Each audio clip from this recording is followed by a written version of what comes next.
should I do with my dress? Do little wiggles. The slate's coming in. What does it feel like when you're down or having a bad day? It feels sad, like you just don't want to do anything. All my little emotions in my head is just running crazy. I don't know what to do.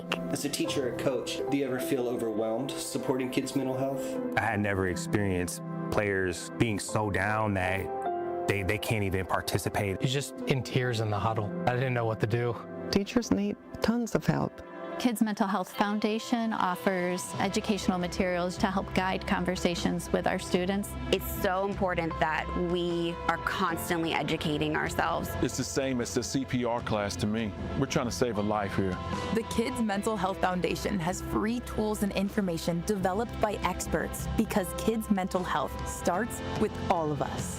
Scan the QR code or check out kidsmentalhealthfoundation.org to get started.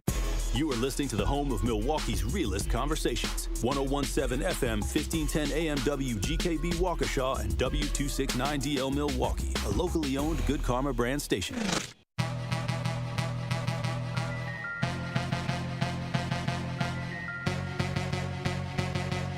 The place for the realest conversations. I appreciate United Garden Homes for stopping through with a check for $2,000. Yes. Some people came through anonymously. Yes. Dropped off money. The family has received those funds.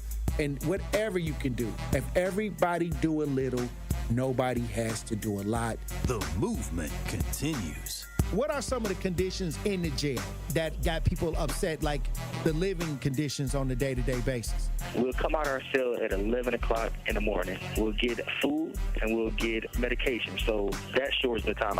Those 2 hours, we'll probably get an hour out, and then we'll have to lock back down. And by lock back down, I mean we stay in our cell. We get fed in our cells. We don't come out our cell at all, and that's pretty much the biggest problem. And they simply say that they're short-staffed, but that's not enough because they knew that they were going to be short-staffed. Like, this has been a problem for over 2 years now. The marathon continues.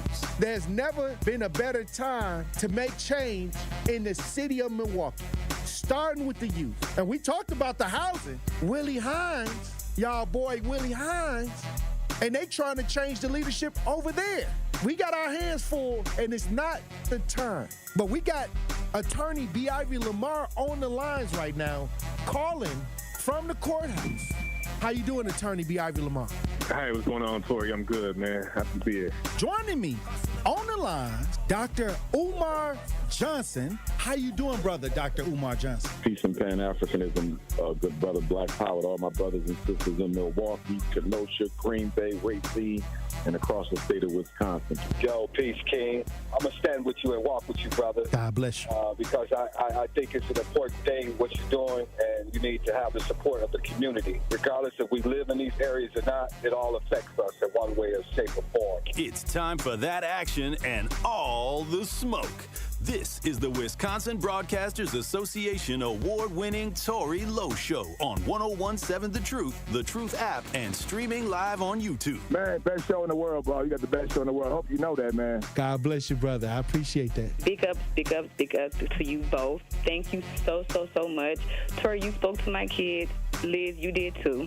But you spoke to my kids, and when I tell you both that they was talking about what we did earlier that morning all day, that's literally what they was doing. They was talking about it all day. My son was just hollering, awesome. Where's Tory? Like, I wanted to make sure that I let you know that to hear a person and have a person like you in this community, the way that you are selfless, the way that you give, even when your cup is not even full, you are filling other people's cup. And that just inspires me to make sure that I help you the best way that I can by doing my part. As always, my good brother, stay cool, stay calm, stay focused. Now, live from the Avenue in the heart of downtown Milwaukee, here is the king of talk radio, Tory Lowe.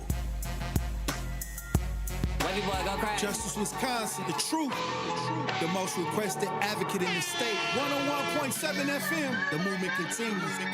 Yeah. Milwaukee, stand up. It's Tory Lowe, the truth, from 1 to 4. We about that action, so tap in and let's go. We want that justice, we want all the smoke. From Monday through Friday, trying to bring the city hope. Yeah.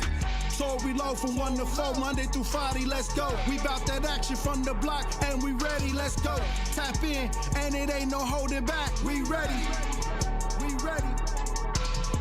1017 The Truth. Tory Lowe. Tory Lowe Show live from American Family Insurance Studio at the Avenue. And I'm here for the action. And nothing but that action. And I want all the smoke. Who wants the smoke today? Salute to all my brothers and sisters on the front lines. The marathon continues. The movement continues. Hey, salute. Thank y'all for joining me this October 30th, 2025. Who we got in the chat? Who in the chat? Maurice, Kawanda, Willie. I see you, Willie. Jeff, Josh, Terrence, Anita, Essie in the chat, and Sincere Runny Ray Real in the chat. Salute to everybody that's enjoying the show out there in Radio Land, Truth Nation. I'll tell you this, we got a lot to cover on the show on this Thursday. We also got Senator LaTanya Johnson at the 2 p.m. mark. Senator LaTanya Johnson, she'll be calling in today. They got something that she wants the community to know about. I think it got a lot to do with the reckless driving that's going on. We're going to try to tap in with her at 2 p.m. But I want to get into the show. I want to get into this. I don't want to waste no time today. I want to jump right into the show. This is something that I seen circling on the internet. The jury, it's a jury. Let me see. Hold on. Let me get this story together. Because I saw this, and I want to make sure I got the details to it. And I saw that a lot of people are getting upset from seeing this over in Illinois. At first, they were upset when this happened.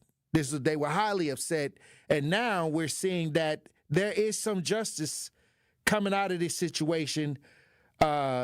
Sean Grayson, he just had a trial. The former Illinois deputy, they found the deputy guilty of second-degree murder in the fatal shooting of Sonia Massey. They found him guilty, and we saw the tape where he came to her house. There's video of this. We watched this video, and he shot her, in the house. And now he's guilty. He's found guilty of second degree. We all know it was first degree.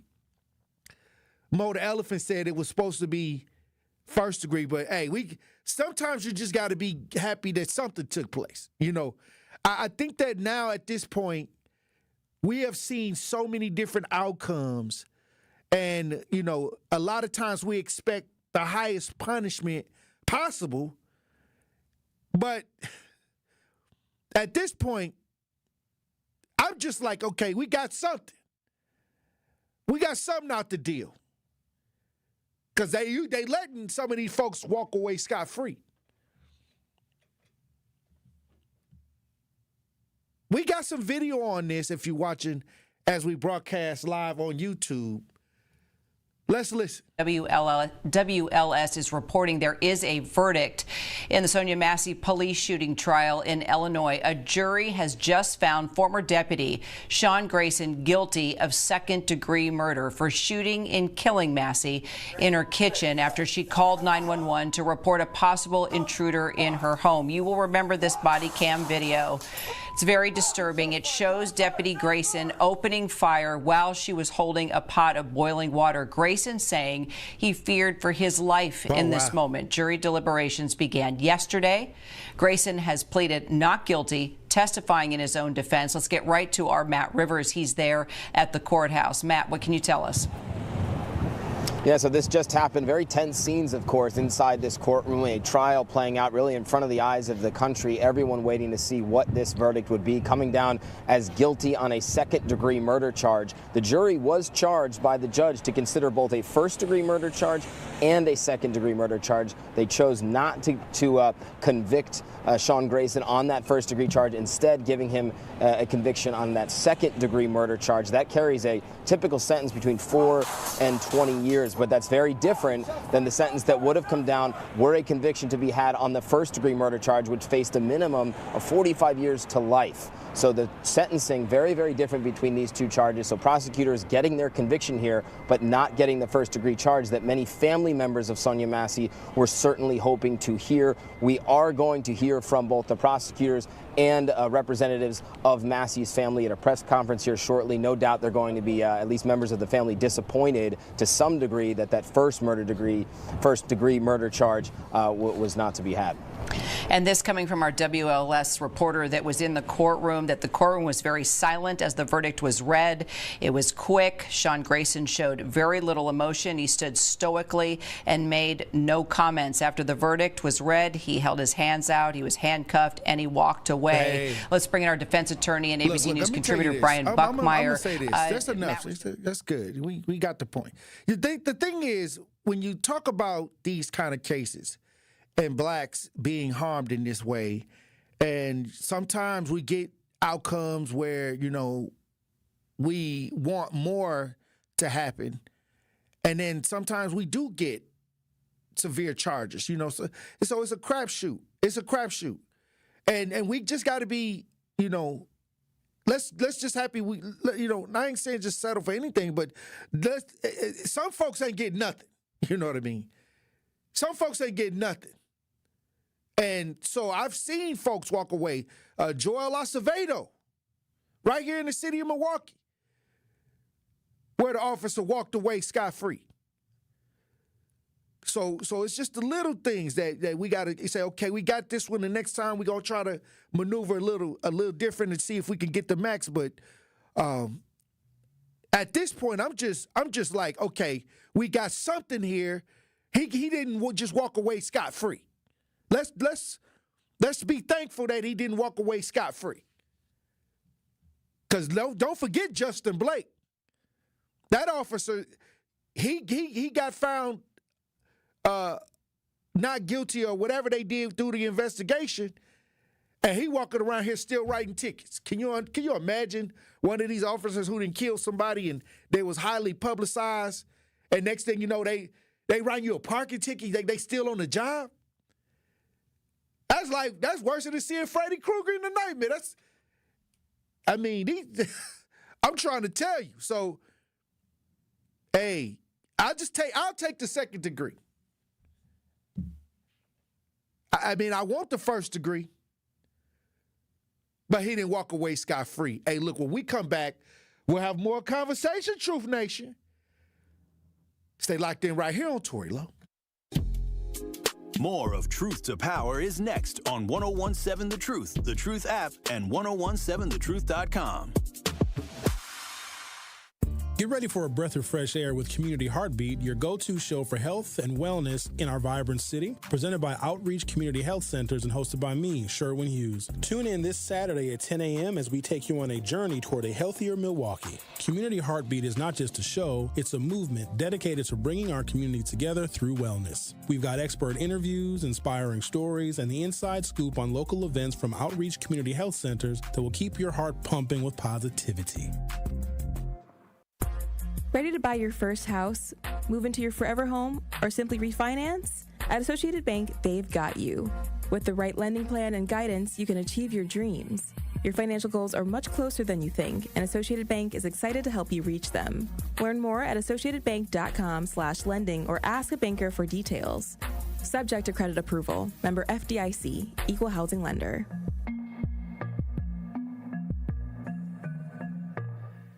Hey Milwaukee, are you ready to make your neighborhood shine? Join 1MKE's Neighborhood Task Force, where neighbors come together to build stronger, more connected communities in Washington Park, Washington Heights, Clark Square, and Walker's Point. Come share a meal and share your ideas and share your voice. This is your chance to shape the future of your neighborhood. Don't miss out. RSVP today on Eventbrite. Search 1MKE Neighborhood Task Force and join the movement to make Milwaukee stronger together. 1MKE, one voice, one community, one future. Truth Nation, you have to be there on Saturday, November 1st at Destiny Youth Plaza near North 76 and West Good Hope Road. Join Mayor Cavalier Johnson for the Milwaukee Fatherhood Summit happening from 9 a.m. to 2 p.m. It's the one-stop shop resource fair connecting families with job opportunities, child support assistance, health education, vaccination, and screenings, financial empowerment and credit repair support, legal assistance, all in one place. You can't beat that. Bring your teams to explore internships, job readiness, and mentoring opportunities that build their future. Register early. Don't wait. Everyone is welcome. Visit milwaukee.gov/fatherhood to sign up as a participant, a vendor, or volunteer. That is milwaukee.gov/fatherhood. For more information, call 414-286-0222. That is the Milwaukee Fatherhood Summit on Saturday, November 1st from 9 a.m. to 1 p.m. at Destiny Youth Plaza near North 76 and West Good Hope Road. This is the Tory Lowe Show on 1017 The Truth app at 1017thetruth.com.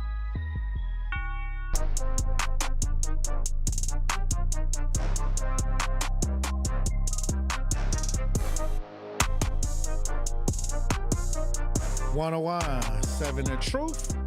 Tory Lowe Show.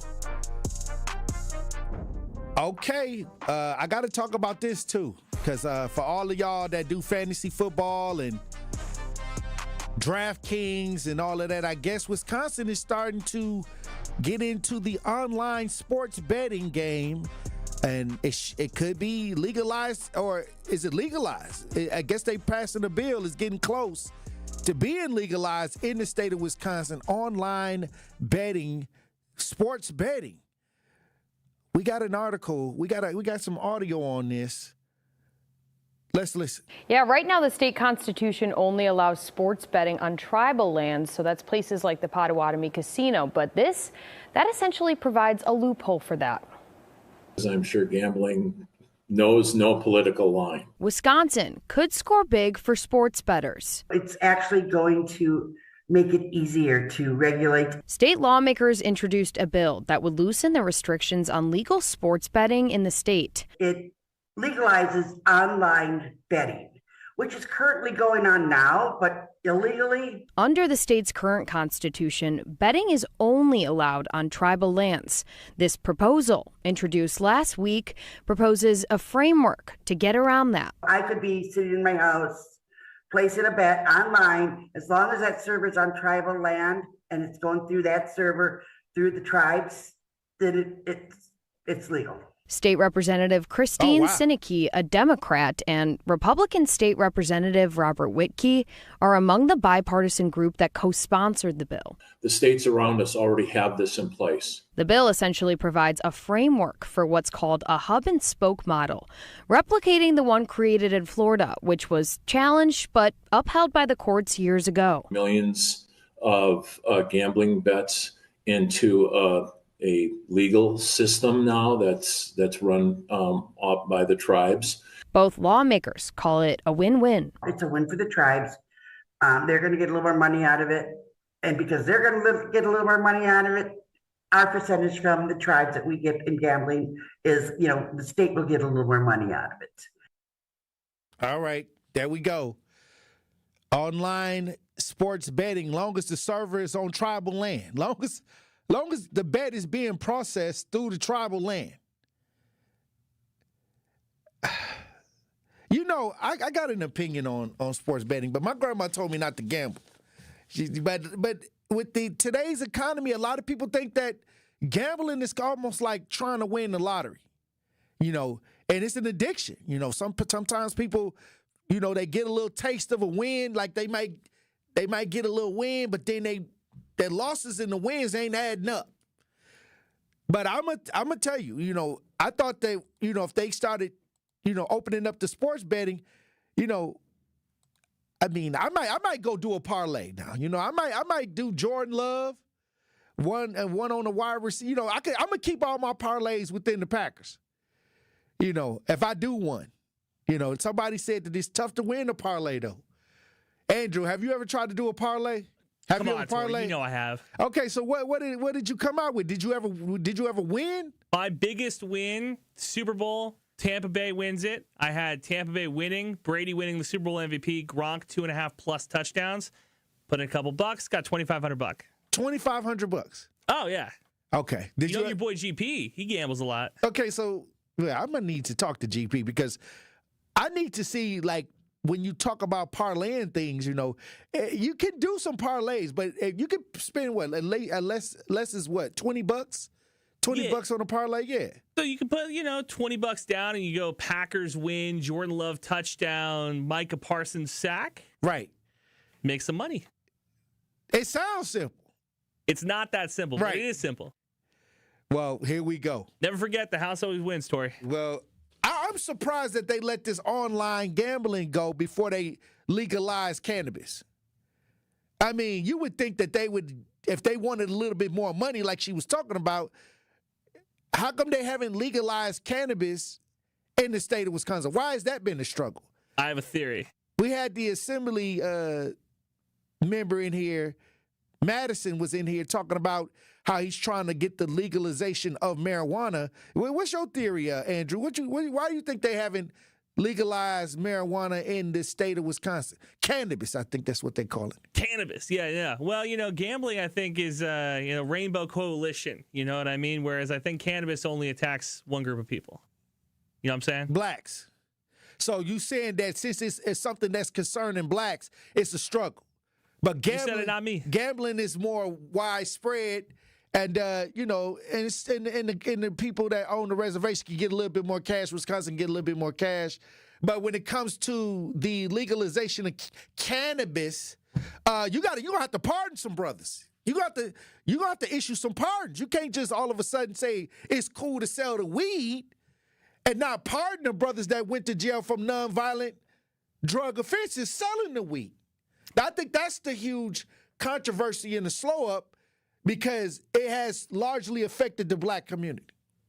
Preach, Tory. But I think that the way that they did the Native Americans, the Indians, they gave them the lockdown on gambling, like where they control the gambling. We need a treaty on the weed. Black people need to make sure that when they do legalize the weed, that we get some out of it. That's what I believe. If they can put a corner on the gambling, how come we can't put a corner on the weed? That if the weed come here, so much of this revenue got to go through, the black community, because it was damaged the most with mass incarceration through non-violent drug offenses. This is what should happen.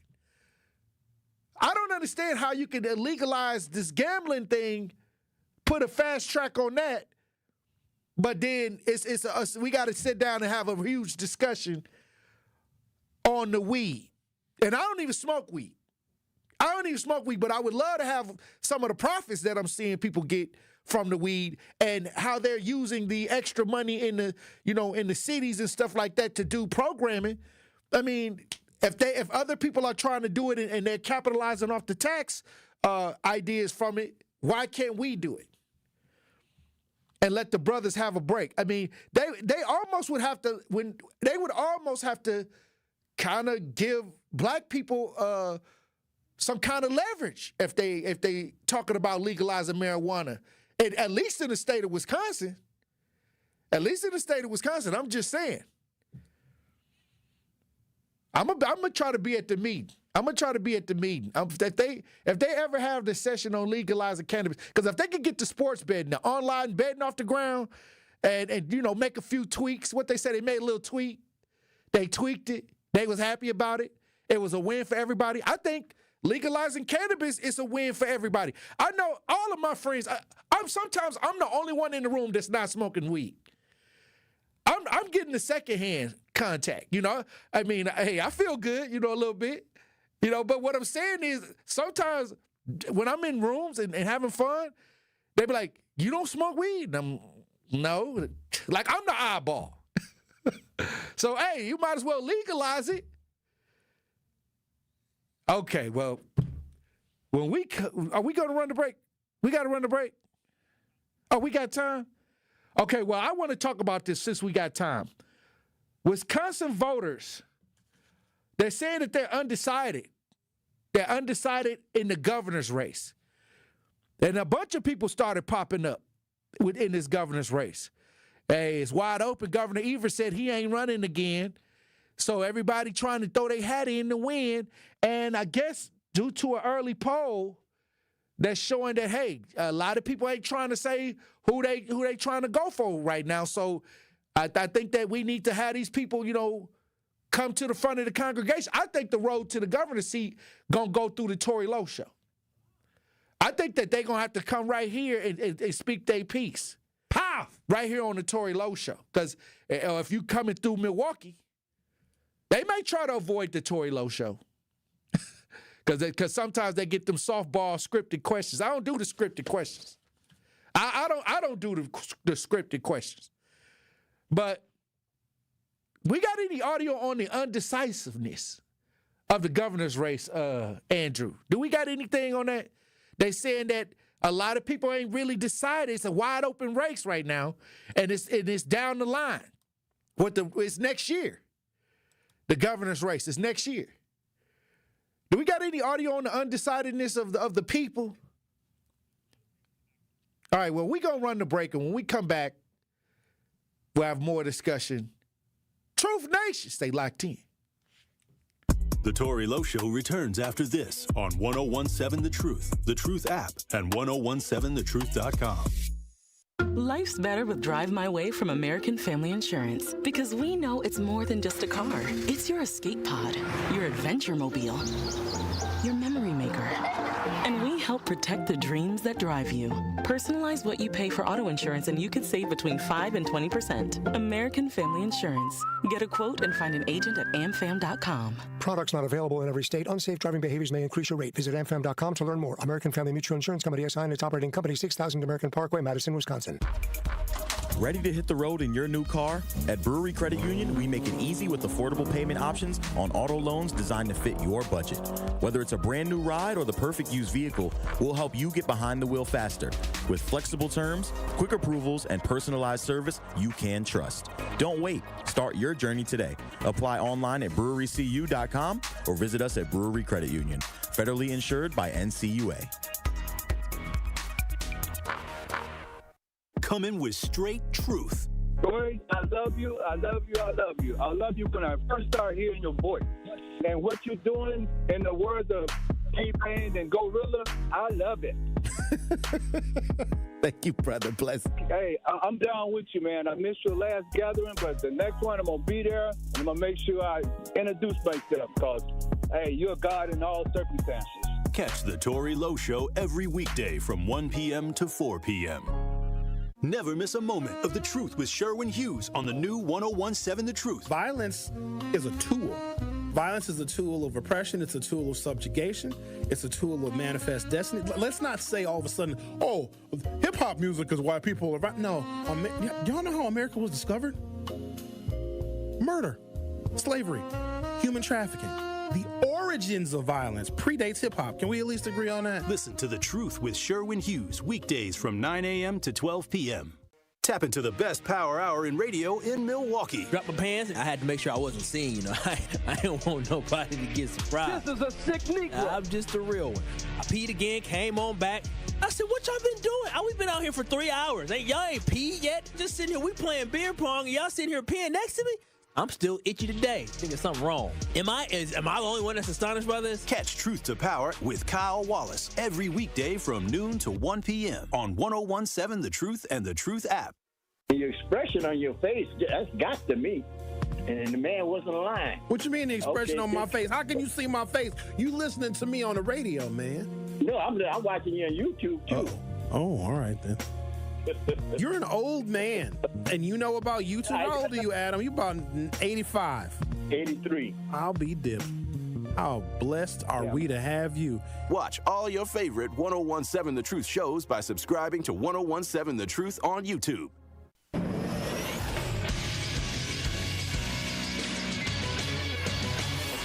This Associated Bank Sports Center update on 1017 The Truth is powered by ESPN Milwaukee. I'm Andrew Zimmel.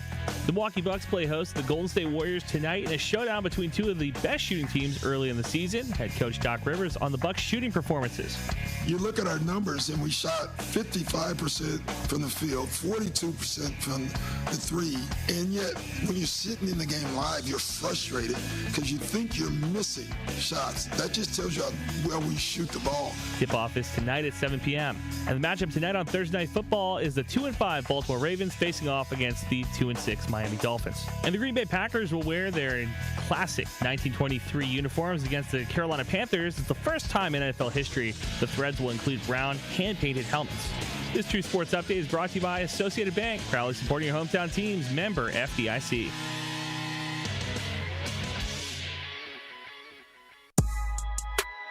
This is the Tory Lowe Show on 1017 The Truth app at 1017thetruth.com.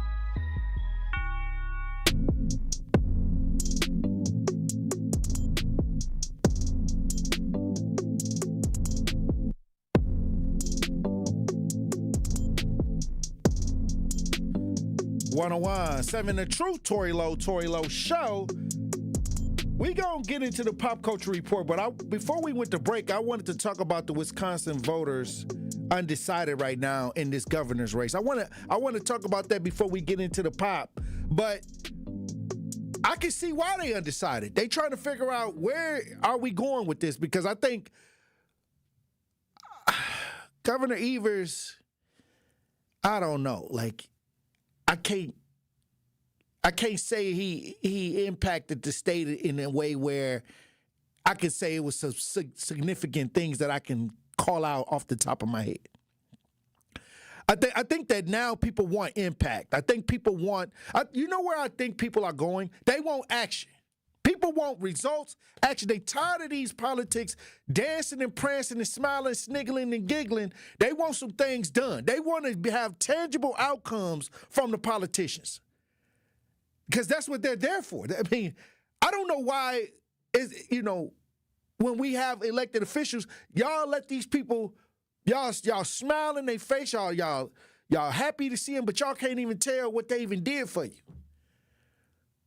That's what they there for. They dare to come back and say, hey, this is what I did the last 4 years, X, Y, and Z for you. I represent you. This is what I did for you. And we don't know what that is. I think in the last decade, can't nobody say, or, maybe 2 decades. I don't know, but it just seems like a lot of money is being tossed around. Tax dollars have been tossed around, but don't nobody know what they doing. Like, I ask people about these politicians all the time. I'd be like, well, what did they do for you? I don't know. Oh, wow. So they saying they undecided. We got some video on this. If you're watching this, we broadcast live. Let's listen. Well, for the first time since 2010, the governor's race is an open seat after Tony Evers decided not to seek a third term. 17 candidates, including Democrats, Republicans, and independents, have jumped into the race. More on that in a second. But first, voters are thinking about the government shutdown now in its 29th day. Who is to blame? Well, for starters, among all voters, Republicans are getting blamed slightly more than Democrats, but not by much, 38 versus 33%. But look at these numbers. Both parties squarely put the blame on the other party. Perhaps the independents here are a bit more neutral. 63% say both parties are to blame. Voters going into 2026 think the number one issue is inflation and the cost of living. But again, partisans see it differently. Democrats see it as far bigger concern than Republicans. And it's likely to be a campaign issue in the governor's race. Right now, for all the candidates running for governor, there's a lot of runway between now and next year. 71% of Republicans have not made a choice. The number jumps to 81% for Democrats. Poll director Charles Franklin says that's not really uncommon this early. And they work their way up over the course of the campaign until in August they start to become pretty well known as the primary election looms. But it takes a long time, and I'll be surprised if we see anybody make a fast move over the winter. In the past, it's really June and July that we start to see a real uptick in attention to the campaign. All right. Well, so far there's not a clear front runner. That's what I'm looking at. There's nobody that's sticking out right now. I think people are sitting back. They want more. They want you to do more. They want to see more. The governor is a huge seat. It controls the budget of the state of Wisconsin. So I think that right now this is kind of normal. We don't know. We need performance. We need to hear. We need to decide. We need time to think. But I hope we hit the bullseye on this. I hope that we hit the bullseye on this. I mean, the last couple rounds, hey, I guess you can only try to vote for what they put up in front of us, I guess. But they said there's some independents on the, in the race. So I hope the independents come through the Tory Lowe show. I hope that we can get some independents. We know the mainstream, the Democrat candidate.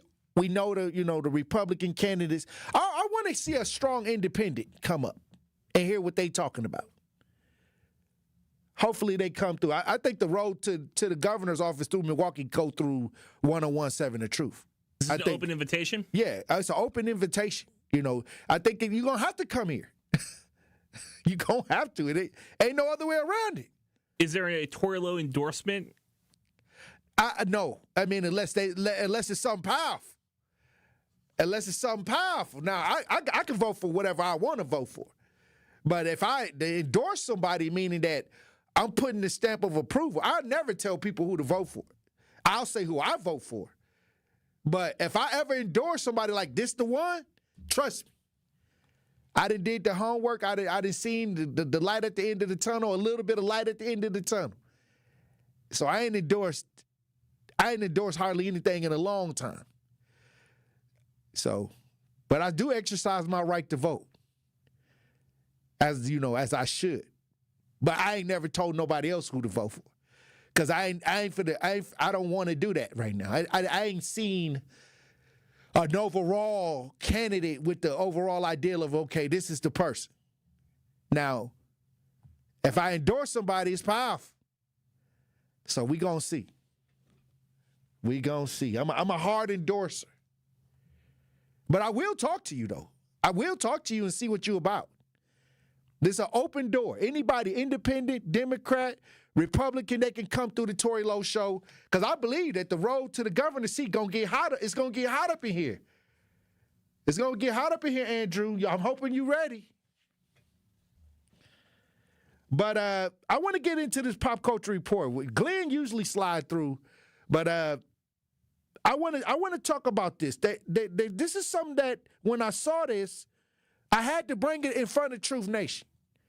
They're saying that no rap songs in the Billboard Hot 100 for the first is there's no rap song in the Hot 100 or in the top 40.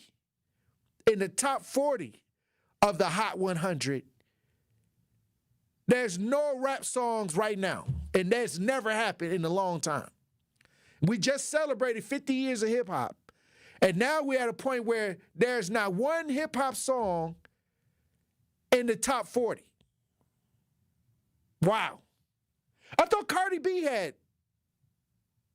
it cracked the top 40.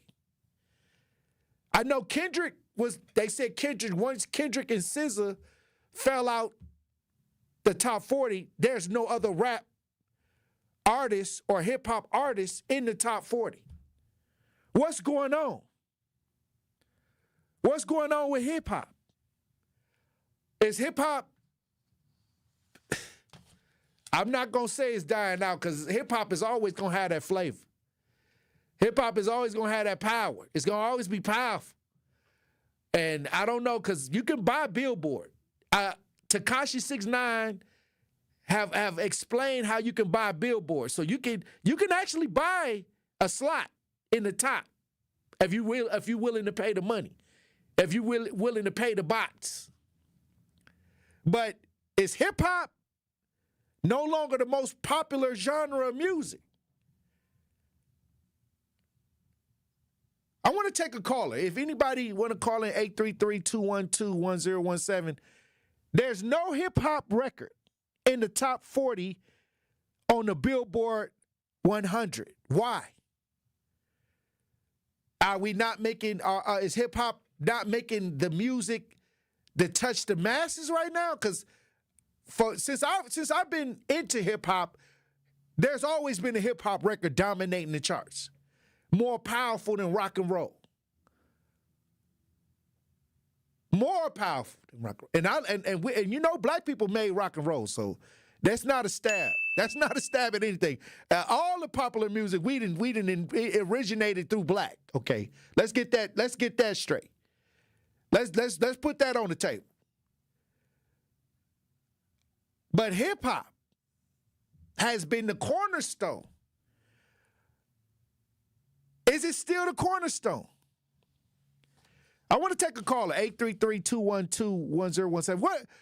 Sometimes I wonder what. Now, I never thought I would get to this point because as I grew older, I'm starting to wonder what some of these artists are saying. I don't know what they're saying. I thought I had a hard time with Bone Thugs and Harmony and Twister. But these people ain't even rapping that fast, and I don't even know what they talking about. I seen this NBA YoungBoy song. NBA YoungBoy got a song. They said that he the closest one to NBA YoungBoy has the closest song to the top 40. I think he at 44 right now. I don't even know if we can play this song from NBA YoungBoy on the station. But I went and checked it out. I went to listen to the song. And I guess these young people love him. NBA YoungBoy. They saying that NBA YoungBoy is the next Tupac. This is what they're saying. Yeah, this is. Matter of fact, a couple years ago, I was around a bunch of younger kids, young adults, and I asked them about NBA YoungBoy. They said that that's the best artist they ever heard. Well, what's the name of the song? Shot Callin'. Yeah, Shot Callin'. They said this song is the closest song right now to the top 40. Like, and I'm gonna let y'all listen to it. Now, he had 43. But what I'm saying is, some of y'all may not even know what's going on. Because I heard it and I was like, oh, wow. Here we go. Here we go. Put this up on him, bring straight push if he think that he gon' roll on me. Yeah, I've been chilled out, maze, I've been in my bag, I've been showing my all 13 middle J's. I had poke. She had told me they got punished, clean that with Gucci rags. All right, this the song right now. That's the closest rap song to the top 40 on the Billboard. That's Gen Z's Tupac? Yeah, this is what they saying. No, he's real. I know. I laughed when I heard it, but it is. This is what they saying, and he on tour, and these young cats going crazy at the concert. They say that he like the next Michael Jackson. I'm trying to tell you, this is what I can't make this up. I can't make this up. Birdman even mentioned NBA YoungBoy in the verses, cause I think he kind of like moving like NBA YoungBoy's handler. But we got a caller to talk about what the position of hip hop is. And we got anybody on the line? Seems like somebody trying to call in. But this is what I remember when I was listening to NWA and my grandma, I had to hide the album from my grandmama. I had to hide the NWA album from my grandmama because my grandma was listening to the Mississippi Mass Choir. And I heard NWA, and that was like something I never heard before.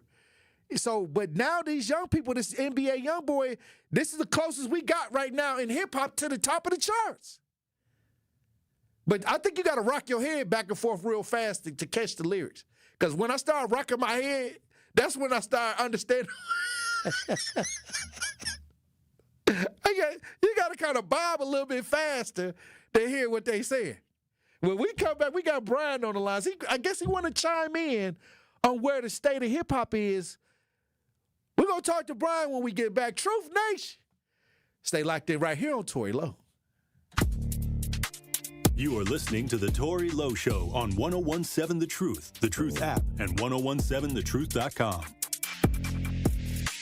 Truth Nation, it's time to elevate the conversation at our second annual Truth Summit happening Saturday, November 15th from 10 a.m. to 1 p.m. at Thrive on King. This free in-person roundtable dives deep into Milwaukee's most pressing issues, from bridging the healthcare divide to rebuilding our educational pipeline. Join me, Dr. Ken Harris, and expert guests for powerful insights and lively debate you won't hear anywhere else. Reserve your spot at 1017thetruth.com. Sponsored by 1MKE and Thrive on King. Talk to these people in terms of how do I register for this program despite my reservations and my previous experiences of rejection? Yes, I tell anybody and everybody that you can buy a house. It may take somebody longer than the other person depending on what your circumstances is with your credit and income and affordability, but you can purchase a house. The first step would be is to register for our program. You can come to our office, 7830 West Burleigh Street, or you can give us a call at 414-461-6330, or just go onto our website, hri-wi.org. Register for the first-time home buyer education workshop. That's going to be your first step to home ownership. During that class, you're going to learn everything that you need to know from A to Z, how to get approved for a house, how to look for a house and put an accepted offer, and how to close on a home. Are you ready to do some baking? Because it's We Energy's Cookie Book time. This year's book is packed with dozens of cookie recipes to bake and share. We're sure you'll find a few new favorites. Pick up your copy of this holiday tradition from We Energies at one of our drive-through distribution events. Go to WeEnergies.com to find an event near you. From all of us at We Energies, we offer you warm wishes for a bright holiday season. We Energies. Energy you can depend on. Injured? Call Gruber Law Offices today. One call, that's all. Literally one call, that's all. I made one call and that's all, worry-free. One call, that's all. It worked. Just one call and that's all. They will do what they say they're gonna do. One call and that's all. One call, that's all means security. It's literally one call, that's all. It's a phrase we'll never forget. Gruber Law Offices. One call, that's all. Tip-Off Week is more than just the start of Bucks basketball. It's the start of a new season of memories. The raucous crowd, the thrill of every bucket, and the spectacular moments you'll talk about all year long. Whether you come with family, friends, or coworkers, we're all in for cheering Fear the Deer. Nothing compares to the energy of Bucks basketball at Fiserv Forum. Don't miss your chance to be a part of the action from the very beginning. Get your tickets now at bucks.com/tickets. That's bucks.com/tickets.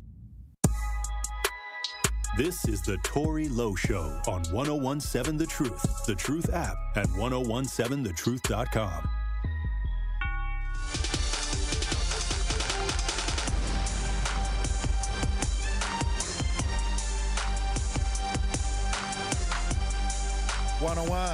The Truth, Tory Lowe Show, Pop Culture Report. Hey, look, has hip-hop taken a fall?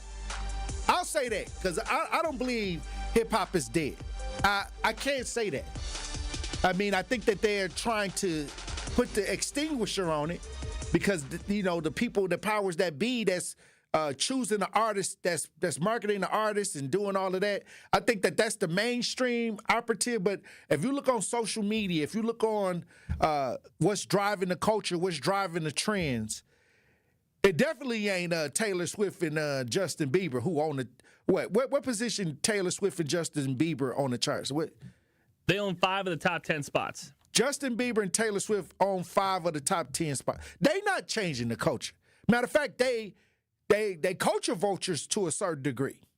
They taken from the culture and made their music. So what I'm saying is hip hop is always going to be the influence. Rap, any version of it, hip hop, gangster rap, whatever, anything coming from the street is where they're going to control the fashion, the culture, what we driving. They're going to, they use us as a source of inspiration, I would say. Hip-hop is a source of inspiration. But we got Brian on the lines. How you doing, Brian? Oh, doing good. I just want to chime in on that. I think that there's no area for rappers at this point because nobody's making any good music.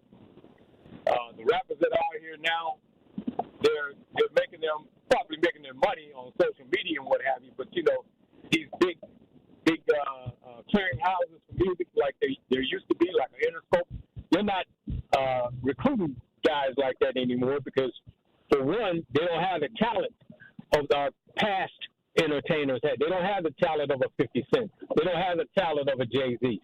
The new people coming up are talentless. They're just doing a bunch of screaming and acting dysfunctional. Okay, that's not the narrative anymore. They got the narrative that they jailed as many black folks as they could from gangster rap, and now there's no. The trend is not for just mass incarceration of black folks. It's basically just hands off. So that's why you're not getting anybody getting behind rap anymore because, first of all, the black community has turned against gangster rap and drill rap.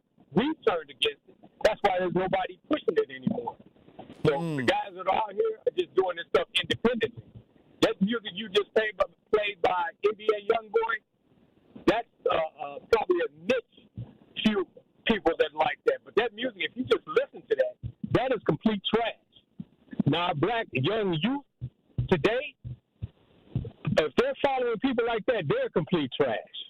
That music is just plain trash. There's no beat to it. There's no lyric to it. There's nothing that sounds good about anything NBA Youngboy does. In fact, he kind of made basketball and he made football less manly because they're doing them silly dances that he came up with. That one song that dance that Ja does and that dance that Travis Hunter does. I mean, his music, is just cheapened the sport. Oh, wow. Yeah, there's nobody getting behind these rappers now because they're trash, period. And this is just constructive criticism. You need to be called out for what it is. It's trash. It sounds like nothing. Hey, I say this. There is a pushback. There is a pushback on the drill style because of violence, the rape, the homicides, and things like that. I think that people have started to say, "Hey, look, this ain't that." I mean, a lot of radio stations, they don't play it. It's like they can't get to the commercial success anymore because now we have an issue with a high violence. People are asking for the government to get involved and calm down a lot of these communities. A lot of people want peace in their neighborhoods, and a lot of people feel like the rap was driving a lot of the violence, a lot of the violent culture, spin the block. And like I said, violence has been a part of the American culture since forever, But when we talk about influencing young people, there's no other culture of music that influences the youth more than hip-hop, rap, gangster rap, drill.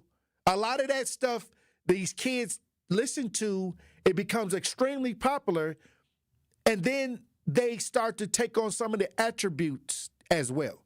And I think that it was something I read where the CIA would use music to go in and infiltrate different cultures.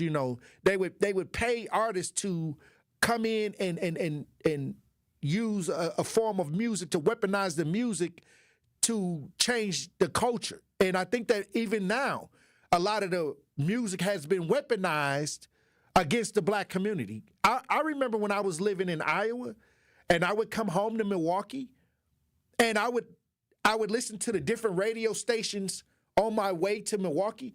I knew when I got to Milwaukee, when the music started becoming extremely harsh or aggressive or over sexual, like that doesn't play in other townships like that, in other communities other than the urban where the black people gather.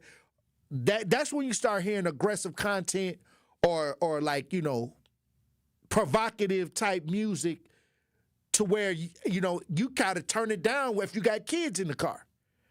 I remember having my son in the car and I was listening to the radio and I remember having to turn the radio down. Just public radio. So now with this drill music, with this NBA YoungBoy, I'm not saying that he's responsible for what the culture is. I think that now everybody just kind of adding to some of the climate. They're adding on to the climate. But at the same time, a lot of people, like Brian said, are pushing back against a lot of the hardcore, homicidal, murder, kill type culture. We done lost a lot of loved ones, so I think that here we go. 7551 says she like NBA YoungBoy. She said, I disagree. He's dope lyrically, his style. 7551, she said NBA YoungBoy is her favorite artist or his favorite artist. The name could be male or female. So, sounds like you have a young audience, Tory. Well, it's okay. It's okay. At the end of the day, when we talk about the culture, even when I was coming up, a lot of the elders, they didn't like Snoop Dogg. Matter of fact, the church stood up against Snoop Dogg and NWA, and they was trying to destroy their CDs, saying it was poison. But I think that was that Crazy Bone or Lazy Bone or one of them bones, they came out and said that the prison industry started investing in rap music and they started having meetings because now a lot of these songs, a lot of these record companies were being funded by the private prison industry. This is what they were saying. And then now a lot of albums sound like an advertisement to go to jail.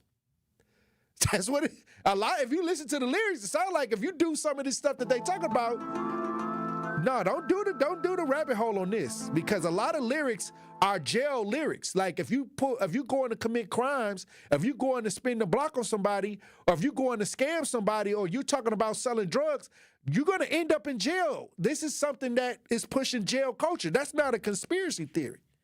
That's not even a rabbit hole. That's not even a rabbit hole. That's you gonna go to jail. Like I heard somebody album the other day, and I was like, I hope my son don't ever believe this crap, because he gonna be in jail. And don't call me. Don't call me if you go to jail. I don't teach that. Unless it's righteous. Unless you go to jail for righteous reasons. Don't call me. When we come back, we'll have more discussion, Truth Nation. We got the state senator calling in too as well in the next upcoming hour. Truth Nation, stay locked in right here on Tory Lowe. Make sure to tune in to the award-winning 1017 The Truth's Black Business Give Back Spotlight this Friday at 3:57 p.m. The guest for the Spotlight this week will be Ashley Lucas, Senior Vice President, Small Business Banking Manager at Associated Bank. Ashley will discuss best practices for small businesses when choosing a bank to partner with and what things to look for when doing so. That's the Black Business Give Back Spotlight with Ashley Lucas, Senior Vice President of Small Business Banking Manager at Associated Bank this Friday at 3:57 on 1017 The Truth. From the biggest stars to the greatest moments. Behind the Bucks is Bucks history like you've never heard it before. It's all on Behind the Bucks on the Bucks Plus audio network. Behind the Bucks is presented by Gallagher, your trusted insurance broker and HR and benefits consultant. Available now on bucks.com/plus, the Bucks app, the new ESPN Wisconsin app, and wherever you get podcasts. Where strong voices meet strong opinions. Tell your kids who were supposed to be the seventh generation that Paw Paw's an idiot, because Paw Paw decided he wanted to be Make America Great, but meanwhile the Chinese ain't buying soybeans from us no more because of policies Donald Trump put in, and they voted for us. I don't know what we're gonna do. I know what you should have did. You should have voted for somebody that wasn't gonna put tariffs out there. I love God, but God can't save you from nonsense. You don't deserve a bailout. You can't sit here and vote one way, and then when your economy gets decimated, your way of life gets destroyed, you want to pray to God? God didn't tell you to go to that poll and vote against your own best interest. That was your own damn problem. That was you. But don't ask for prayer when you block your own blessing. That's why I don't feel bad for these farmers. You voted for this, and now you reap what you sow. Truth to Power with Kyle Wallace, every weekday from 12 to 1, streaming live on YouTube and on 1017 The Truth. Metastatic breast cancer, or stage 4 breast cancer, happens when cancer spreads beyond the breast to other parts of the body. About 168,000 women are living with it today, with Black women at a higher risk due to various factors. Research has led to treatments that help manage the disease and improve quality of life. The Everyday Counts study explores how nutrition and exercise coaching can support women with metastatic breast cancer. To learn more about the Everyday Counts study in Milwaukee, call 414-955-8819 or email edc@mcw.edu. If you or someone you know has stage 4 breast cancer, please encourage them to call and enroll in this valuable study. Again, call 414-955-8819 or email edc@mcw.edu. We are the home of Milwaukee Black Talk. 1017 FM, 1510 AM WGKB Waukesha, and W269DL Milwaukee, a locally owned Good Karma brand station. Justice Wisconsin, the truth, the most requested advocate in the state. 101.7 FM, the movement continues. Yeah, Milwaukee, stand up. It's Tory, Lowe, the truth. From 1 to 4, we about that action, so tap in and let's go. We want that justice, we want all the smoke. From Monday through Friday, trying to bring the city hope. Yeah. Tory, Lowe from 1 to 4, Monday through Friday, let's go. We bout that action from the block, and we ready, let's go. Tap in, and it ain't no holding back. We ready. 1017 The Truth. Tory Lowe.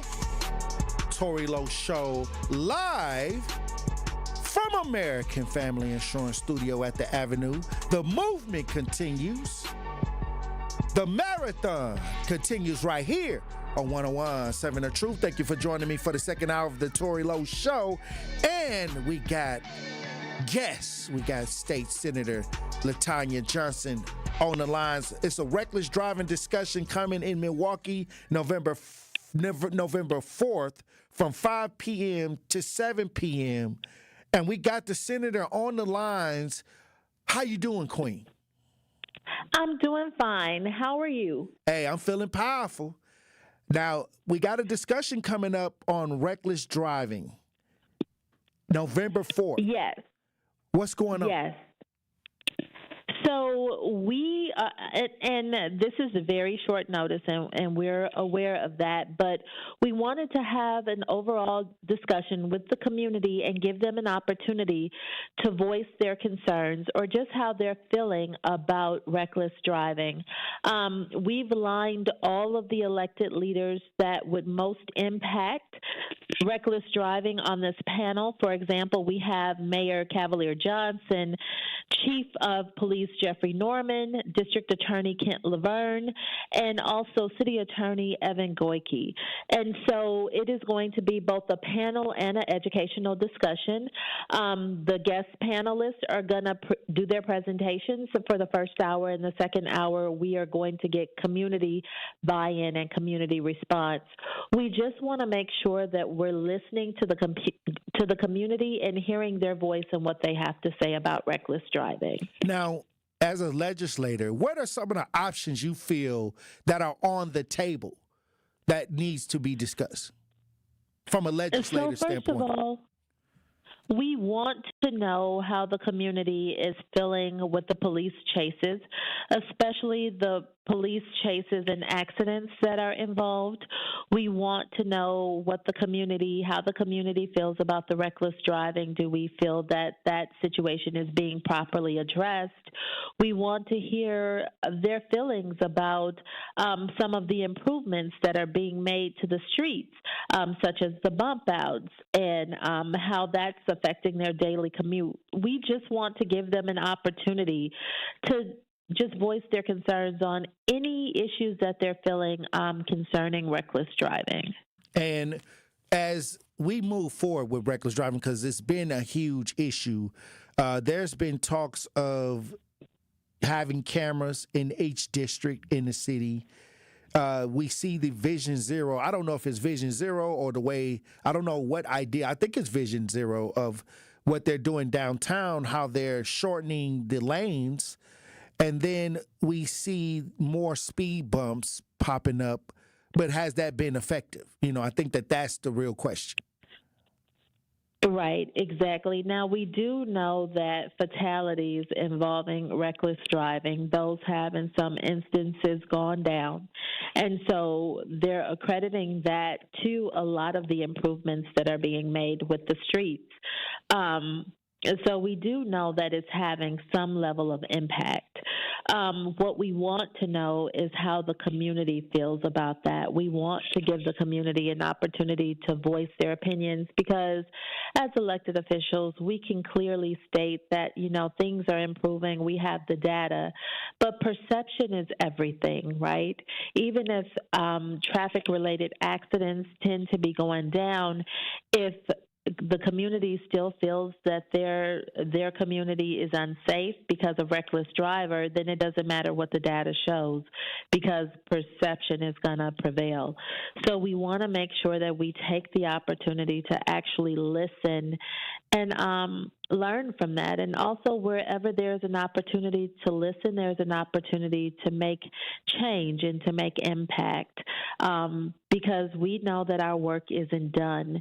And, the city's drafting their budgets. So we want to make sure that whatever comes down the pipeline to deal with reckless driving, the community approves.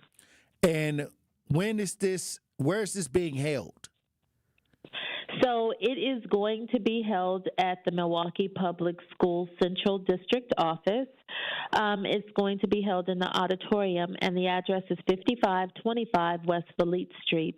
And that's going to be held next week, Tuesday, on November 4th from 5 to 7 p.m. And again, the turnaround time is extremely short because we have some very, very busy and important people on this panel. We had to make sure that we could coordinate the schedules and then find the venue. So it doesn't leave a lot of time to get the word out, but it will be Tuesday, November 4th from 5 to 7 p.m. Now, once again, we have Cavalier Johnson, Jeffrey Norman, Ken Laverne, and Evan Goyke, people that are in the middle of this discussion. If you want to get out to this discussion, it's November 4th from 5 p.m. to 7 p.m. at the Memorial Auditorium. At the Milwaukee Public Schools Central Services Auditorium. So basically, on Fleet Street. Yes, 5225 West Fleet Street. So there should be plenty of parking for everyone who wants to attend, as well as a safe, secure building. Well, thank you so much. Is there anything else that you want to say to the people that's listening right now? First of all, I want to commend you and thank you for your show and thank you for all the work that you do in the community. We've had an opportunity to work with each other numerous times, especially when it comes to resolving issues around missing individuals, and for just your advocacy on that. A lot of times, and I'll say this as a public official, sometimes the media you feel like is your last friend, but we need the media in order to make sure that we, A, can do our jobs, but B, that you hold us accountable. So thank you for all the work that you've done. Blessings, Queen. And once again, if you want to attend, make sure you mark this on the calendar, November 4th. If you got anything to say or any comments that you want to have on reckless driving and how we move forward, get out November 4th, 2025 from 5 p.m. to 7 p.m. at Valise Street, where they usually hold all of the school public meetings, the Donald J. O'Connell Memorial Auditorium. This is located on let me see. This is on 52nd and Valise. 52nd and Valise. 5225 West Valise. 5225 West Valise Street, Milwaukee, Wisconsin. This will be hosted by Senator LaTanya Johnson and Dora Drake. Yes. All right. Well, once again, thanks for calling in and putting out the information to the people. If you have any concerns, reckless driving has been a huge concern. And if you want your voice to be heard as a resident, as a citizen, and how we move forward, this is the time to do so. Thank you. And we appreciate you, Senator Johnson. As usual, like you said, we've done a lot of things to try to improve our community on a state level. And I appreciate you for always being available when I need to try to have discussions on things that really matter and really need to be addressed in the community.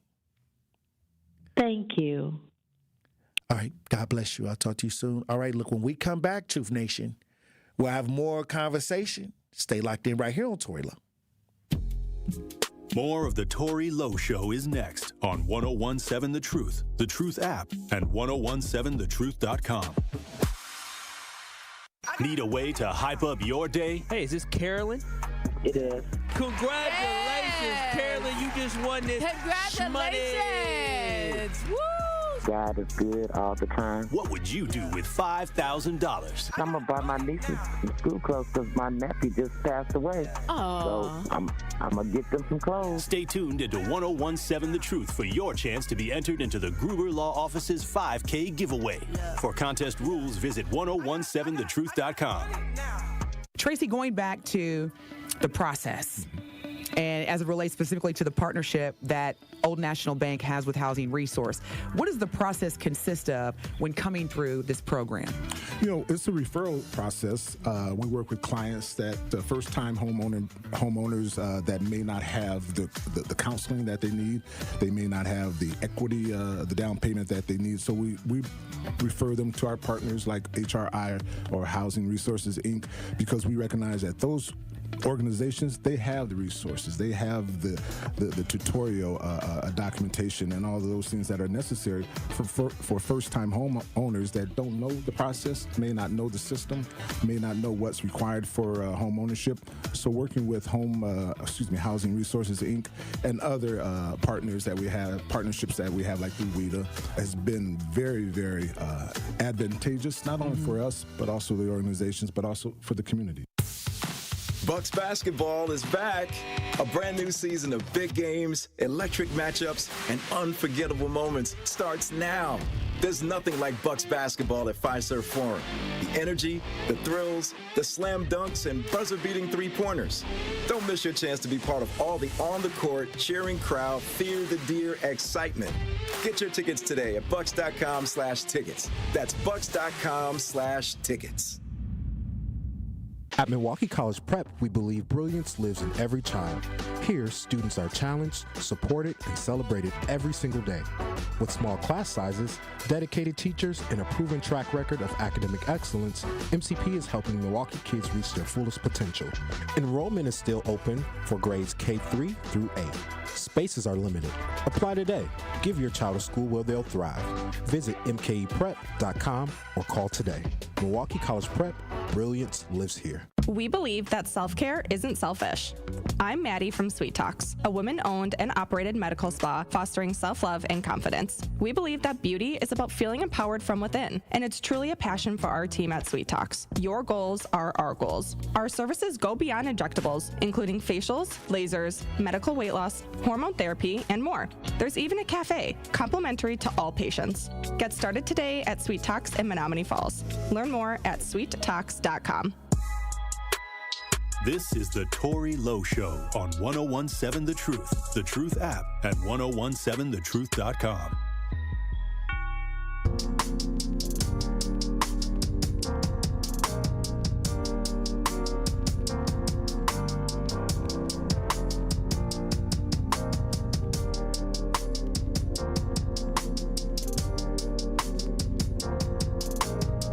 101.7 The Truth. Tory Lowe Show. We got guests.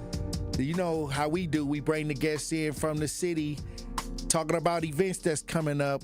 We got Bodini in the studio. Yeah. How you doing, Bo? I'm good, bro. I appreciate you letting me in. Hey, look, let me tell you something. I think during the celebrity basketball game when Promise and them was here showing off. Yeah, man. B. Jones got you on the phone and was like, okay, we need you to come through. For sure. To do you got a comedy special. Yeah, for sure. And but let me talk about that real quick, man. I apologize, man, that you took an L, man. It's okay. I took 2 of them. Did you? Yeah. Well, you know who you need? Who do I need?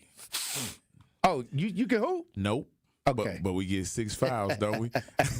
Well, I think this year I went heavy with the brothers on the front lines that ain't played basketball in a while. So they feet wasn't matching the speed of the game.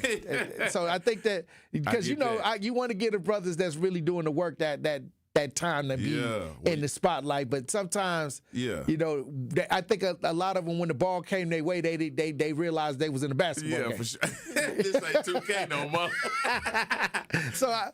But that's the chance you take when you try to put the brothers on the front lines in the spot where they can be celebrated. The next game, if you need an enforcer, no matter if you want to win or lose, they're going to respect you. I'm going to send you out there to hack that brother. Right, on the real, especially Myron. Yeah, well, Myron was on my team. Oh, was he? Oh, I'm sorry. Yeah, he was holding it down. Myron. Yeah, that was my soldiers. Right. But what happened was, like I said, that this year I was heavy on the side of brothers that was actually doing the work. You know, a lot of times when people think celebrity entertainment, things like that, I this year I was like, I'm going to get the brothers on the front lines in. Yeah. And they probably ain't ran that fast in about 5-6 years. Man, when you so get older, it worked out. You get older, man. You don't do that. It worked out. I think next year I'm gonna have to bring out the big guns. I'm gonna have to stop playing. Yeah, for sure. I already got my team for next year already. Right, that'll be dope. And they ain't playing. They coming like the Monster. Right. For sure, that's a beautiful thing. But Bodini, what's going on November 15, 2025? Man, a couple years ago I decided to put together a comedy show of my own, man. Something that I can really promote and push, that'd be dope for people to come to. What it is a comedy show. It's called The Farceur, which is just a French word for comedian. What I decided to do was make it so where no one knows who's coming. So whether it's the audience or even the comedians that's coming, I just hire people that I find funny. Sometimes, at first I did too many people. It was like 9 people on the stage. But I'm like, you know what? No. So now I do like 4 to 5 people. But, I got cats coming from California, from Memphis, from all around, Kentucky. And they come and they rock the room, man. We laugh and we leave. We ain't there all night. About 9:30, 9:45, you figuring out what else you want to go do. Right, little room for some afterplay. Oh, yeah, for sure. If that's what you do. That's a long day for me, so I just give me a piece and go home. And the doors open at 6 p.m., yep. Show starts at 7? Yes, sir, at Comedy Sports down there on South 1st Street. That sounded powerful. Now, I love the comedy scene in Milwaukee. Yes. It's starting to blossom. Mm-hmm. It's starting to become recognized worldwide. Yeah, for sure. Yeah. I'm starting to see a lot of Milwaukee comedians, and thanks to social media, because a lot of times there was a lot of gates up. Yeah. And now with social media, that just it's gone. They didn't evaporated them gates. They got to find out new gates, I guess. Yeah. But I guess you got to have 1 million views to get $1,000. I don't know. Man, I'm trying to tell you. I guess that's the new gate. Hey man, listen, I just found out that I have to start doing skits for people to pay attention to me. So Country Wayne, then a lot of the skit comedians, they started taking off with social media. But I see that now a lot of people are starting to do skits, but they do stand-up too. Yeah. So the stand-up, it was hard for the stand-up people to do the skits, and it was hard for the skit people to be funny standing up. Yeah, for sure. But I think now they're starting to blend both ideas. Yeah, and that's where I'm at. Because for a long time, I didn't want to do skits because I hate to be somewhere out. Say you at the airport in the bathroom, and sure enough, you at the stool, you ain't about to wash your hands. Somebody, hey, man, There you go. Do that thing. Like, Well, hey, bro, I experience it a lot of times. I'm in the bathroom because I do social media too. Yeah. And then you be using the bathroom, somebody, but I need help. Man. Like, can I wash my hands? How? Let me get my hand. Can I get, man? I need help. That's what they scream out to you? Yeah, they need help. I'm an advocate, so So I just be like, can I just wash my hands for a second? Help me, help you. That's facts. So it be like that once you get that that kind of a word out there on the street, and that's a beautiful thing. That all of the comedy and I see a lot of comedy and Milwaukee music artists collaborating. Yeah, for sure. As well. Yeah, I think it's a new wave of love. Like that cloud of selfishness is kind of leaving Milwaukee when it come down to kind of gatekeeping and stuff like that. But what I do? Oh, no, I'm just talking to Andrew because I was looking at the live feed. But the thing is, when we talk about just moving forward, you've been around for a long time. Yeah. How long you been doing comedy, Bo D? It'll be 10 years this year. Yeah. 10 years. 10 a whole years. day. What made you decide? Did you always knew? Hold on. Did you always knew you was funny? Bro, my family funny. So your family was funny. My family hilarious. I got 3 brothers, man. Listen, if they ever want to take it serious, fam, you would work with them. Man, listen, I just produced the show. You'll be like the Wayans brothers. Man, they hilarious. No, no disrespect to the Wayans brothers because I love them. But yeah, something like that. Yeah, it'd be something like that. Okay, so was you ever the class clown? Or, yeah. Everybody was like, you know, if they needed a laugh, you was the one that was gonna make everybody laugh. Definitely, and I learned how not to get in trouble with it too. So I was amazing. So did you have to go to class? How do you become a stand-up? Because I've seen T.I. try to dip his toe into the stand-up, and I didn't know how to take that. I never because he went gangster rap. Yeah, I never. Then he tried to do the funny stuff like. But you know, T.I. will try anything. That's the one thing about T.I. You can't knock it. He gonna hustle. He gonna try to do it. You know. Right. But at the end of the day, what's the right steps to do? Stand up. I got dared. I got dared at first, just to go on stage after a show. But the first time I ever got a chance to do comedy was for Myron Jewell. Mm-hmm. The guy called the barbershop looking for somebody else.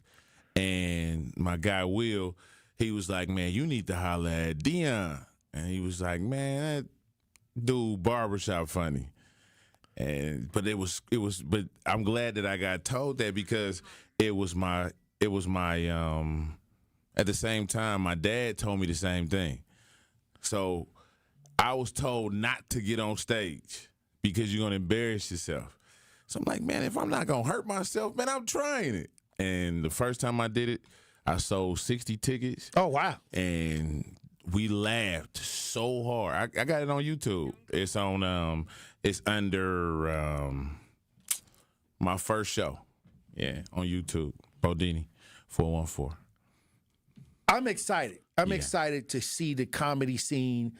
A lot of them we friends now because, like I said, we do things in celebrity games. Mm-hmm. We try to do things out in the community. Even they come out and try to feed some of the homeless sometimes. You know, we all are working together to create the scene. Because I remember 10 years ago, I didn't see this kind of unity. Yeah, for sure. Well, I didn't even know it existed. Right. You know what I mean? Because I didn't know comedy was a scene in Milwaukee at all. I just decided to do it and never stopped. What would you say to somebody because somebody will look at some comedy, something be like, I can do that. Oh, yeah, for sure. I can make somebody laugh, but it's a skill. It's definitely a skill. You know what? Keeping people's attention is amazing. You just have to have it. It's open mics, man. It's all kind of places. And then you deal with people every day. Mm-hmm. You know what I mean? So every once in a while, throw out a little joke here and there. Like I cut hair. So in between cutting, I say something that they won't even know I'm using tonight. You know what I mean? Right. But they be like, man, you silly, man. You know, or man, that's funny, man. You need to put that on stage. Mm-hmm. It's already written, brother. So you experiment with the clients from the barbershop? Everybody. From the time and if they laugh, that's the one you write down. I'm trying to tell you. Oh, wow. And sometimes even if they don't laugh. Even if they don't laugh, because I realize that just might be you. you might be just, I don't find that funny. Because my first ever doing stand-up, I did this joke about being lactose intolerant. And I was singing because I'm like, I'm in the grocery store and I want to buy cereal, but I can't drink milk no more. Mm-hmm. So I'm like, I used to love cereal, but now I'm lactose. But I had the whole crowd singing it. And at the time I was dating somebody that didn't believe in it. So I was looking dead at her saying, I used to love cereal. And then the crowd was saying, but now I'm lactose. So yeah. Oh, wow. It happens. They got almond milk. Is almond milk good? Yeah, I guess. Where you get milk from almonds, though? I don't know. That's a lot of pressing. I just want the old-fashioned way. Here we go. Well, this event, let's talk about the event. Yeah. What time? How can people get involved? The doors open up at 6. Like I said, it's at Comedy Sports. Show starts at 7. We usually start a little bit after 7, but we always get out on time, for sure. It's a great time. You got good parking, you got food, you got drinks, and then at the end, I do a raffle, which you don't have to pay for just for buying a ticket. You get a chance to be in a raffle. That's what's up.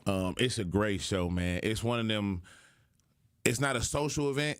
Like, people don't come in the room to talk, and they just come to laugh and leave. You know what I mean? You might see somebody you know, oh, what's up, bro? But then when the show start, I walk around like Joe Clark anyway. So I don't play that. Hey, be quiet. You know what I'm saying? Somebody else bought that ticket. Be quiet. It's so crazy. Yeah, so that's what it is. But we have a great time, man. It's a great show. How you can contact to get tickets to the show is 414-210-9229. That number again is 414-210-9229. Or you can go on Eventbrite and go under Farceur, and that's spelled Farceur.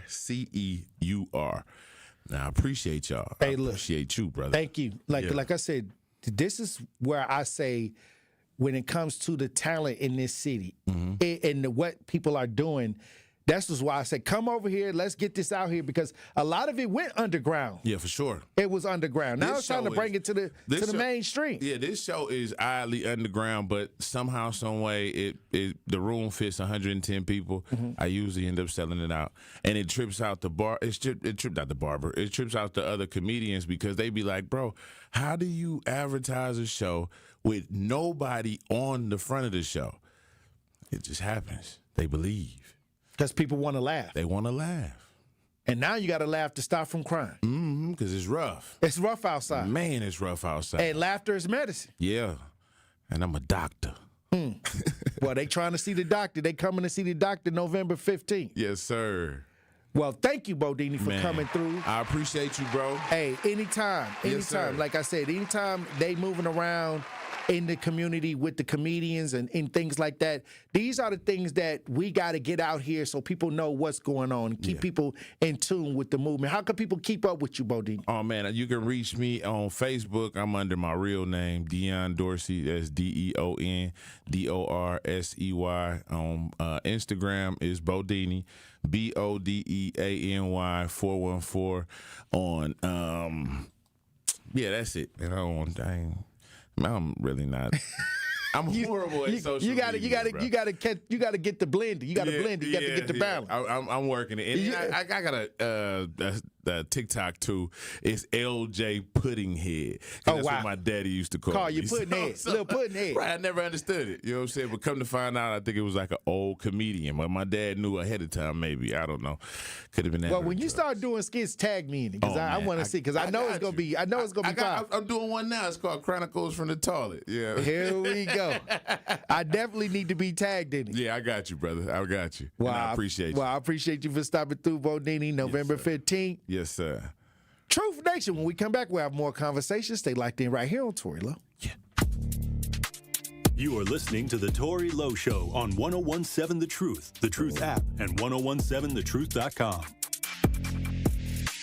June 2022, southeast Wisconsin. A distracted driver killed 3 people, and in that single moment, it affected many more.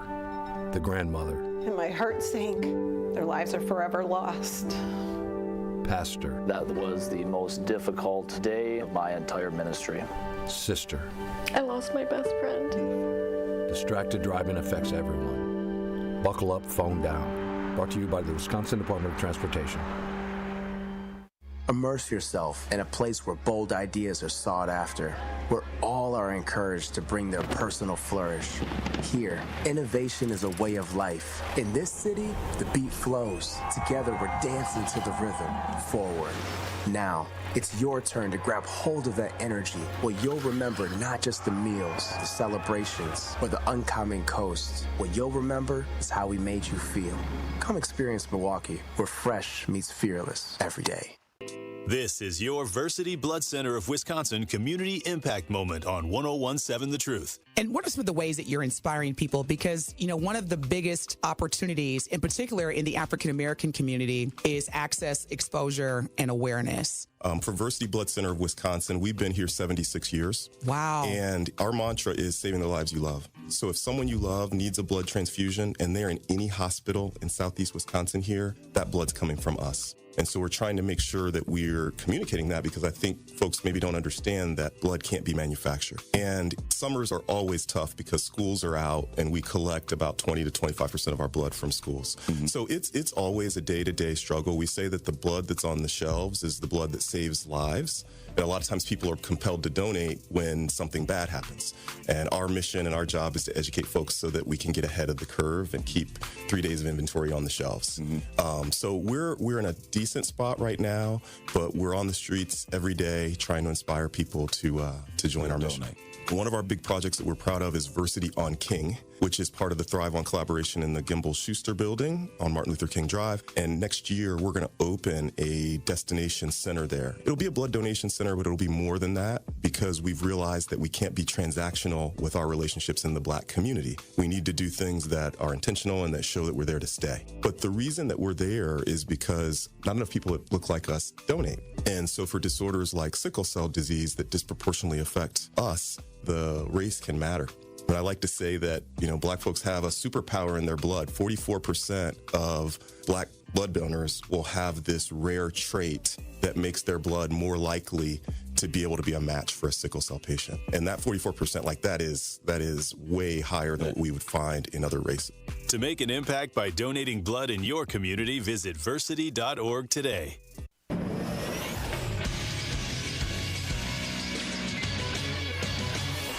This Associated Bank Sports Center update on 101.7 The Truth is powered by ESPN Milwaukee. I'm Andrew Zimmel. The Milwaukee Bucks play host to the Golden State Warriors tonight in a showdown between two of the best shooting teams early in the season. Head coach Doc Rivers on the Bucks' shooting performances. You look at our numbers, and we shot 55% from the field, 42% from the three, and yet when you're sitting in the game live, you're frustrated because you think you're missing shots. That just tells you how well we shoot the ball. Tip-off is tonight at 7 p.m.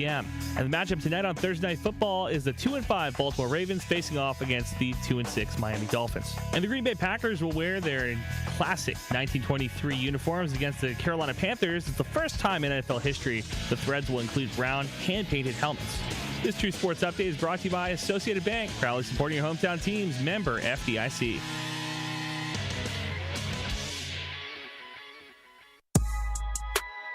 This is the Tory Lowe Show on 101.7 The Truth app at 1017thetruth.com.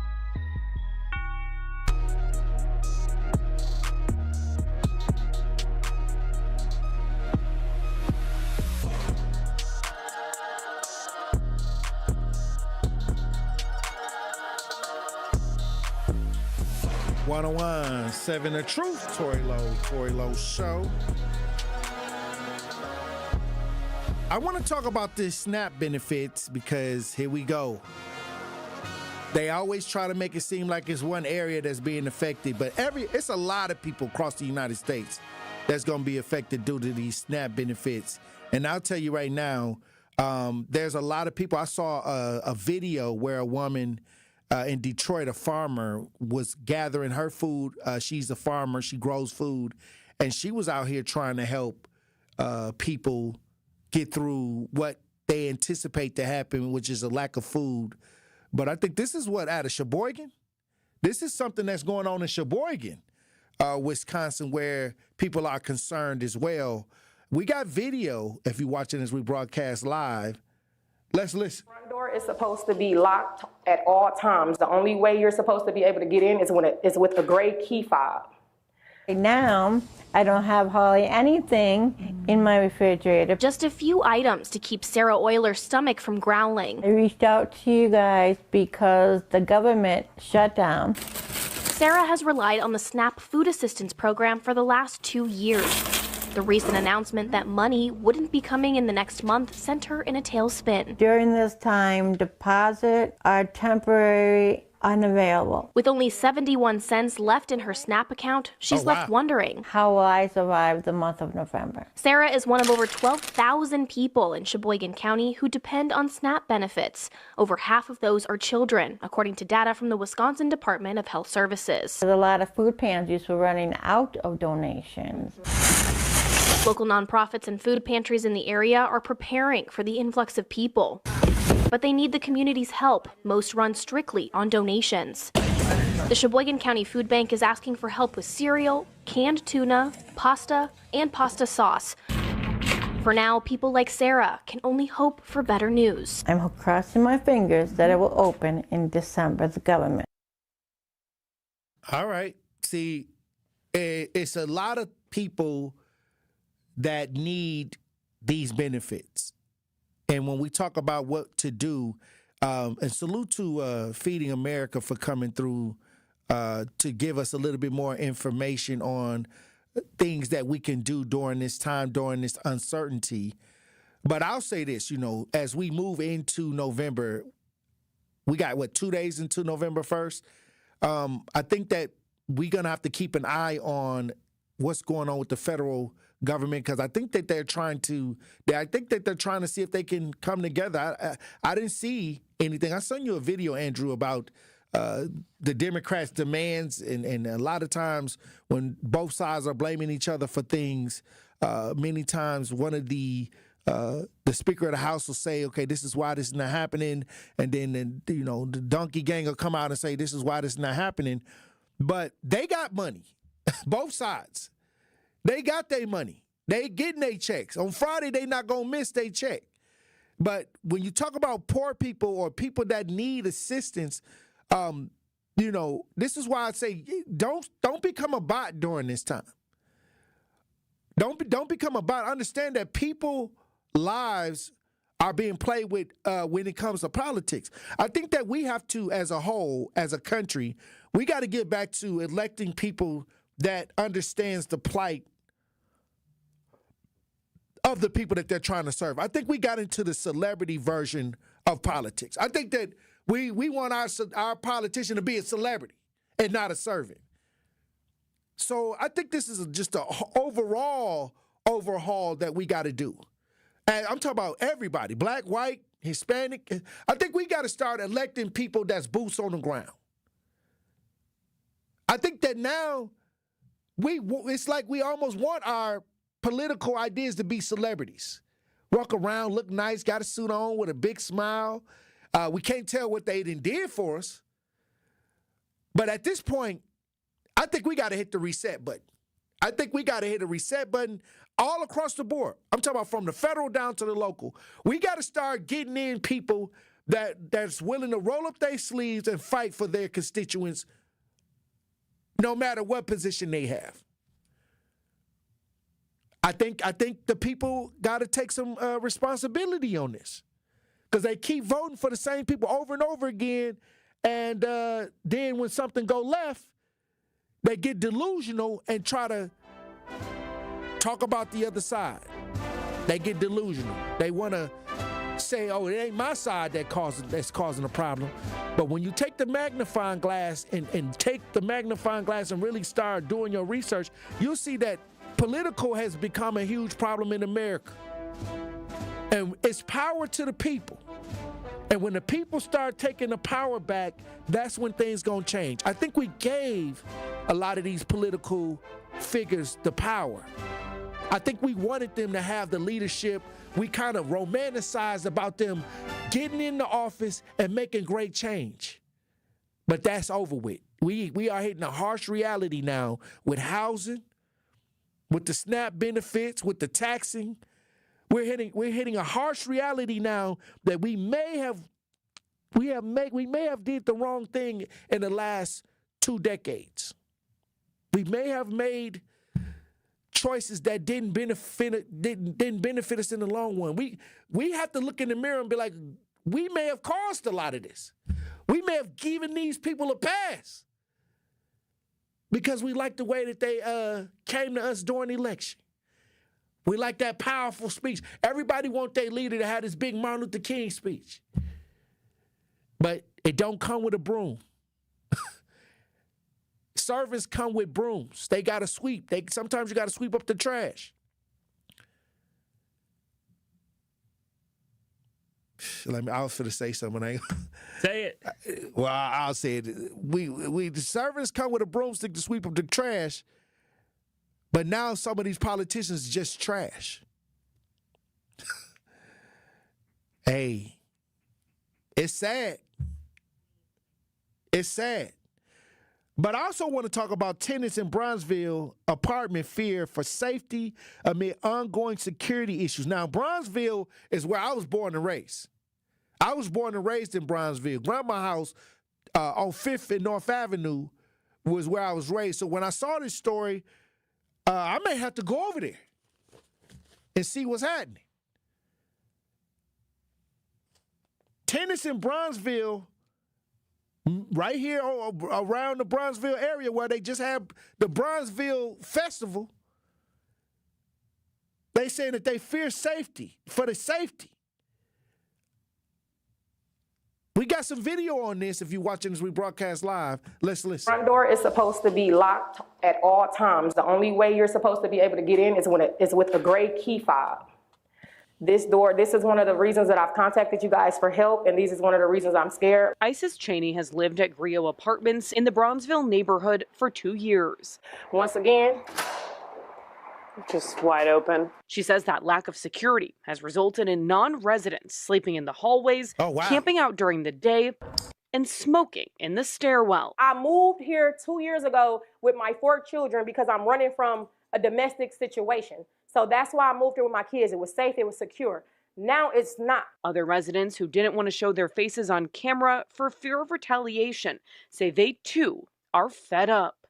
Pictures over the last several years show trash piling up outside, damaged furniture inside, a broken elevator, and cars broken into in a lot that's supposed to be secure. I don't care. I'm tired of hiding. I'm tired.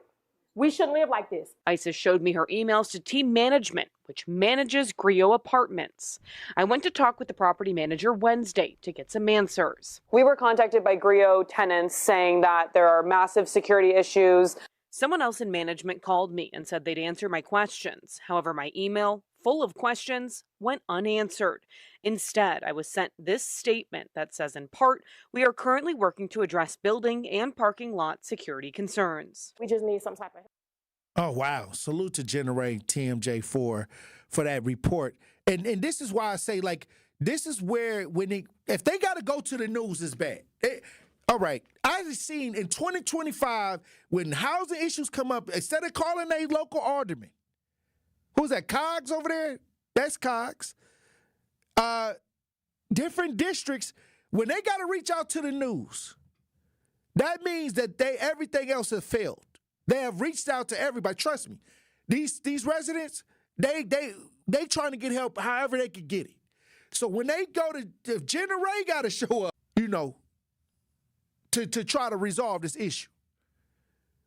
Ain't no way you supposed to be scared and living in fear and trash falling all over the place and folks smoking dope, smoking weed in the hallway and kids around.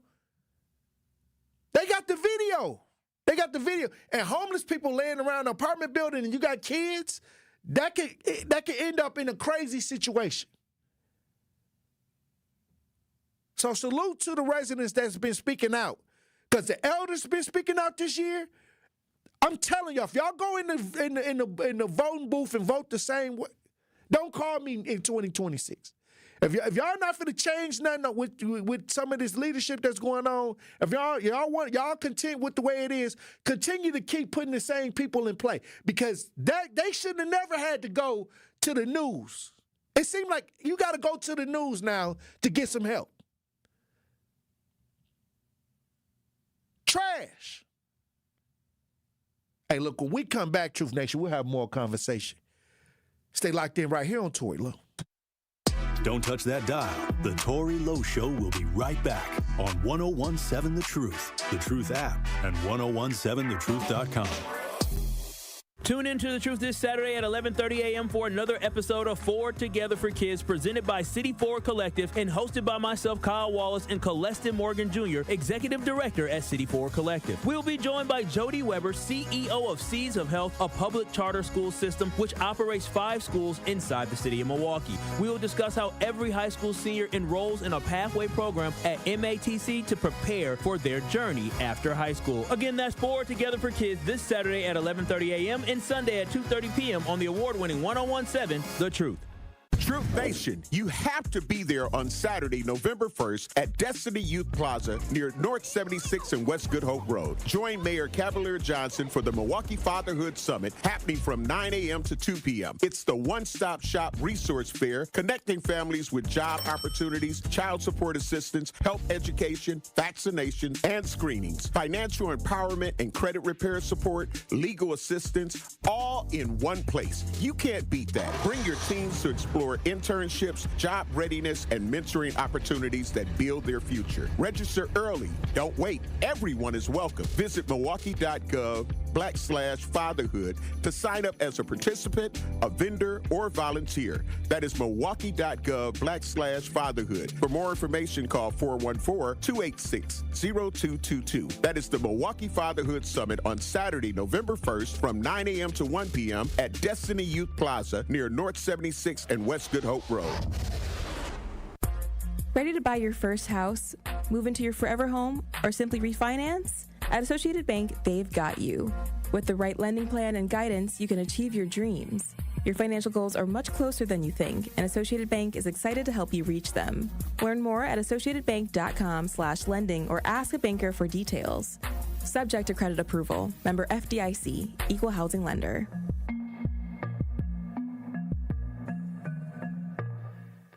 Experience, knowledge, and results.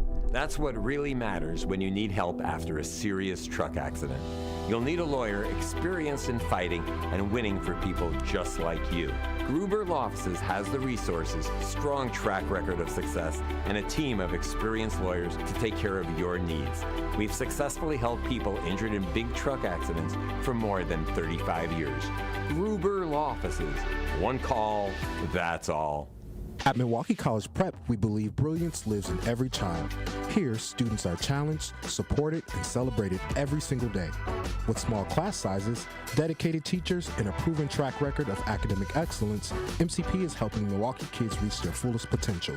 Enrollment is still open for grades K-3 through 8. Spaces are limited. Apply today. Give your child a school where they'll thrive. Visit mkeprep.com or call today. Milwaukee College Prep, brilliance lives here.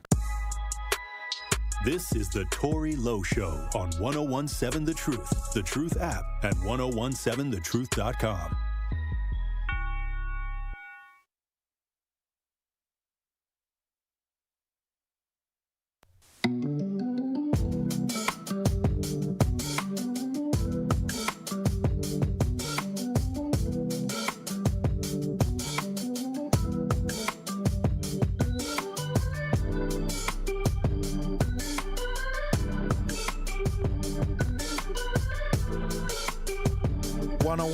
Seven The Truth.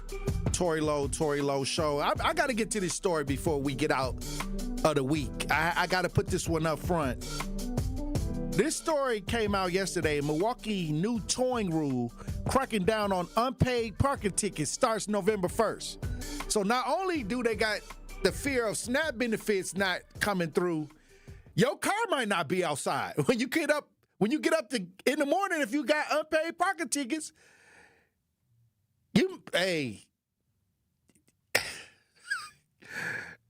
you know what? Let's go to the video. We got video of this.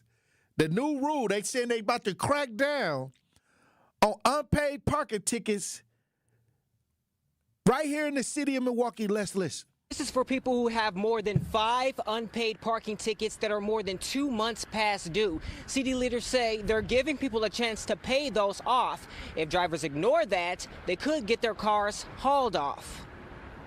Is anybody in there? We're here to help. When your parking tickets ramp up and you don't pay, your car may end up here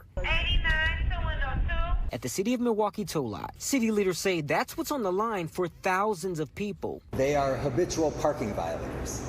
They have 5 or more tickets over 60 days past due. 13th District Alderman Scott Spiker says enough is enough. A new ordinance set to start November 1st is aimed at getting violators to pay. The city's going to send out 30,000 letters to everybody who is in this habitual parking violator status. The letters will outline your options. Pay the fines, get on a payment plan, or set up a court date. If you choose to do nothing, January 1st, if you aren't square, your vehicle will be towed. Whether you're parked legally or not. He says 12 to 15% of these violators are from out of town. They'll also get the letters, but he says they won't get towed unless they're illegally parked in the city. We don't want to tow your car. We just want you to pay the ticket.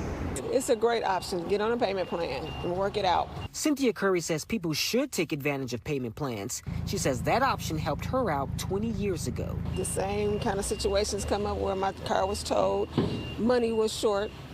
I had to pay them. Get on a payment plan. If this is successful, not as many people get towed. That's the goal. To pay your fines or lose your ride. Wow. And you know, if you can't pay the tickets, you definitely can't, you're going to have a stressful time getting it out the tow lot. I mean, I'm for you paying your tickets because, you know, I had the situation where I had to pay tickets, so you got to pay tickets. But at the end of the day, like, can the people get a break? And 2026 is going to be extremely interesting. Because they got in the budget where they got over 500,000 tickets they got to write. They got that. SNAP benefits might not be, you know, here in November. So, you know, that's stressful. And people concerned about safety issues with housing. The elders are complaining about how their living conditions were this year. Why can't we get a break? Right? We getting more taxes. I got a story where MPS didn't approve the budget. It's going to be more taxing on the homeowners. When do the people get a break? I'm an advocate, so I'm for breaks for us, for the people. I like when we get the break because we ain't getting the money. It seems like they trying to find more ways on how to hit us from the side. Once you get one thing under control, here comes something else. So I had a point where I had I think it was when you get 3 tickets, they'll tow your car. I was around where if they had 3 tickets, then they could tow your car. And sometimes it's in front of where you live. You know, you wake up to go to work and your car's in the tow lot because you didn't get the night parking pass. And you forgot you had 2 tickets. And then the night they gave you the 3rd ticket, they had the tow truck right behind them. It's one of those things where, all right, so are y'all just taxing? Is this only happening in Milwaukee because it's 40% black? I ain't trying to say nothing, but it seems like y'all letting these people do black folks any old kind of way. I don't know if this would be accepted, a lot of these things that's going on in Milwaukee, because some of this is only specifically toward Milwaukee in the way it's being ran. We got the highest tax increase. We getting taxed to the max here in Milwaukee. A lot of folks, if you live outside Milwaukee and you go and purchase something, you don't get the Milwaukee rate. You get the other rate. You get the Waukesha rate if you live in Waukesha. They don't. If you live in Milwaukee and you go outside of Milwaukee and they ask you what your zip code is, they gonna tax you the Milwaukee tax, which is at a higher rate. Somebody help me out. Somebody help me out. Why are we allowing these people to do that? Somebody said 5.9%. I think we had 7.9%. I think I'm talking about like when you go to purchase stuff, like food, goods and services. Somebody help me out if that's not true. I mean, I haven't, looked at my receipt when I get outside Milwaukee. I never really thought about it. But next time I buy something outside of Milwaukee, I wonder if they still hitting me with the Milwaukee tax. Somebody said Milwaukee is 7.7 going on 8 or 9%. I'm talking about this is just buying stuff. Now they saying if you can't pay the tickets, they going, hey, after the first, it might get worse. I don't know. I'm wondering where's the politician that's going to say something powerful that we could get a break. I know they got raises this year. I know the taxes went up a couple times this year, and they trying to get the wheel tax, and they trying to keep the hop. They trying to keep the hop that's putting us in a deficit. So to offset what's going on with the hop, because it's an older person that's trying to get rid of the hop. They trying to just say, hey, let's scrap this thing. But I don't know. I don't know if that's going to happen, but I know that they looking at the wheel tax. They looking at different ways to hit up the people. It's like they trying to get juice out the turnip, right, at this point. Somebody said Netflix, too. You pay higher because you in Milwaukee. If you trying to get on Netflix, you got to pay the higher tax percentage. Is it just me? Maybe it's just me. Maybe I'm the one that's, looking at this. Maybe I'm looking at this the wrong way. Maybe it's good to get tax revenue. Maybe they could use the revenue to get up the potholes, but that ain't happening. Maybe they want to extend the hop, the tracks. That's what they was talking about a while ago. They was trying to expand it. Now they're saying that they $4 million in the hole. And then somebody say if they don't do something, they going to have to owe the federal government so much money if they don't keep it. So it's kind of like a Damian Lillard situation where he got rid of him, but the Bucks still paying him millions of dollars. If you get rid of the hop, he's just going to be laying in the trash and we still paying on it. We got time to take a call at Brother Love. Let's get Brother Love on the line. How you doing, Brother Love? Hey, Tory, man, how you doing? Blessings, brother. Hey, I hope you paid your parking tickets. You better have your tickets paid by January. Hey, Tory, I ain't got no car, so okay, I'm good. You know what I'm saying? The buses, I be having trouble with the buses making their routes and they break down, so I'm just standing there. And quote Tory, I am hurt, man. I am hurt, man. If I'm gonna get my Quest and my stamps this money, Tory, it's gonna be a serious problem.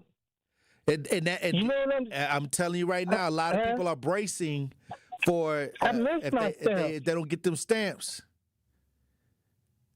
Brother Love, you think do you have a plan just in case the stamps don't come?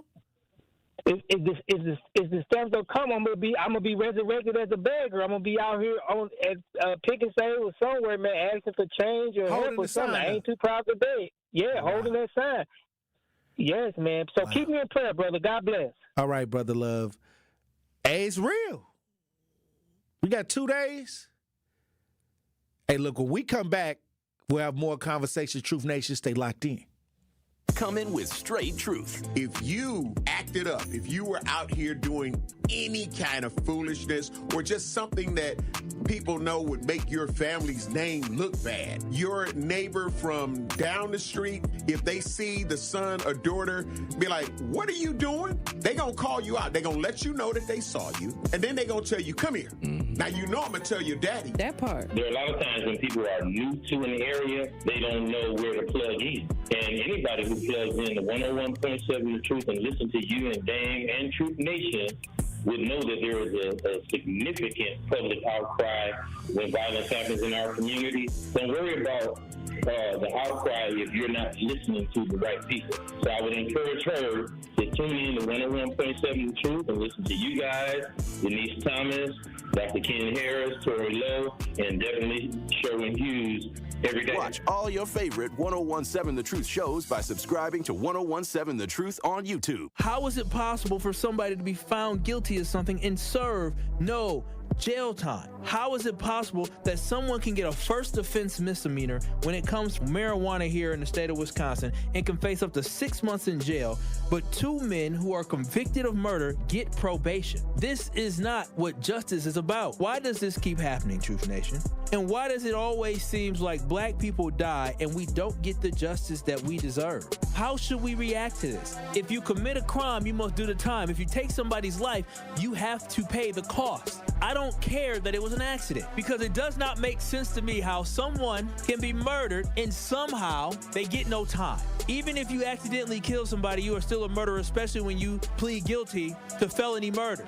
Marijuana will get you more time in jail than killing somebody, especially when it comes to a black man here in America, unfortunately.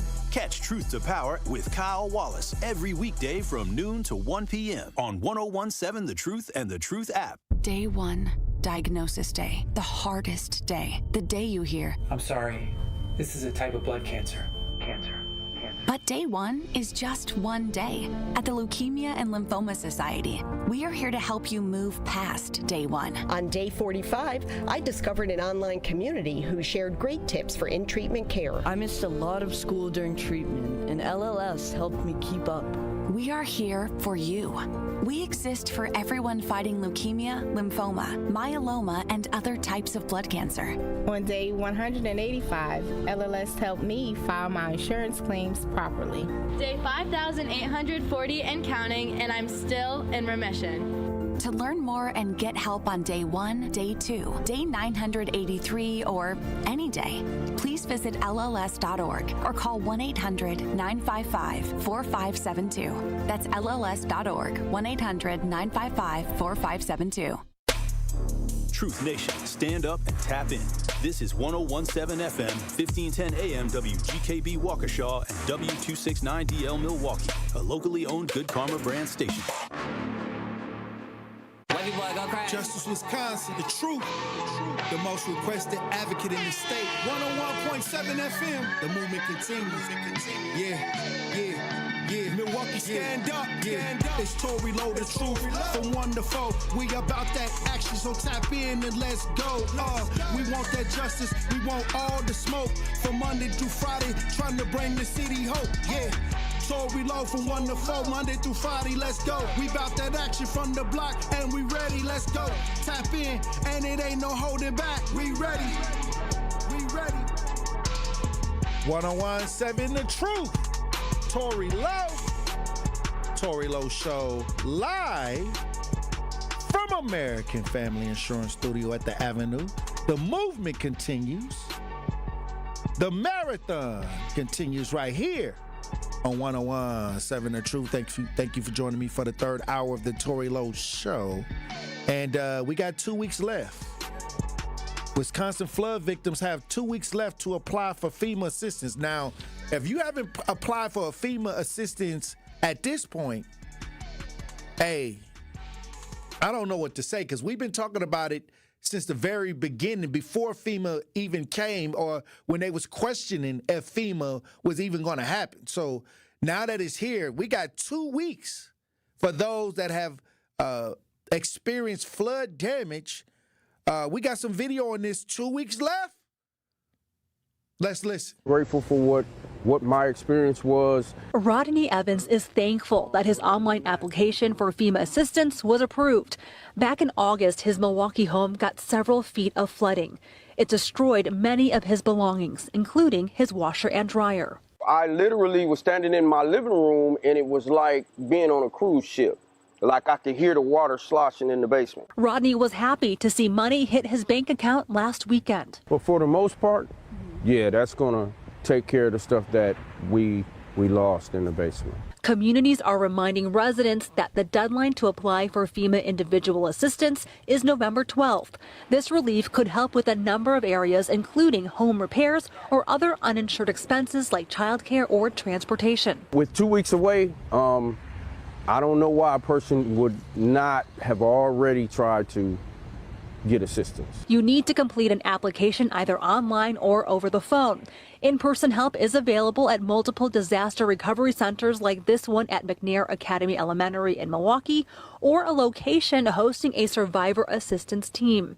The latest FEMA data shows nearly $150 million have been approved so far. I would love to see everybody in the city get the same thing who were affected by this, and have that money be used in a helpful way. Get your application in by November 12th. It doesn't have to be completely processed by then, just get it submitted. Now, the disaster recovery centers like this one in Milwaukee and the other in West Bend will have hours on Veterans Day, November 11th. The one in West Allis, however, closes permanently this Friday, October 31st. All right. Well, there we go. We've been on top of this. I've been telling y'all to keep them records, making sure that y'all file for your insurance, all of that, keep all of that ready so you didn't have to get ready. So if you, maybe, certain circumstances may have taken place, maybe that's why you haven't been able to do it.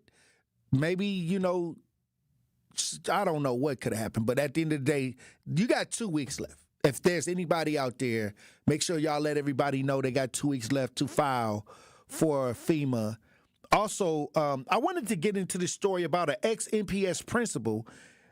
This principal was in a unique situation that's kind of disturbing.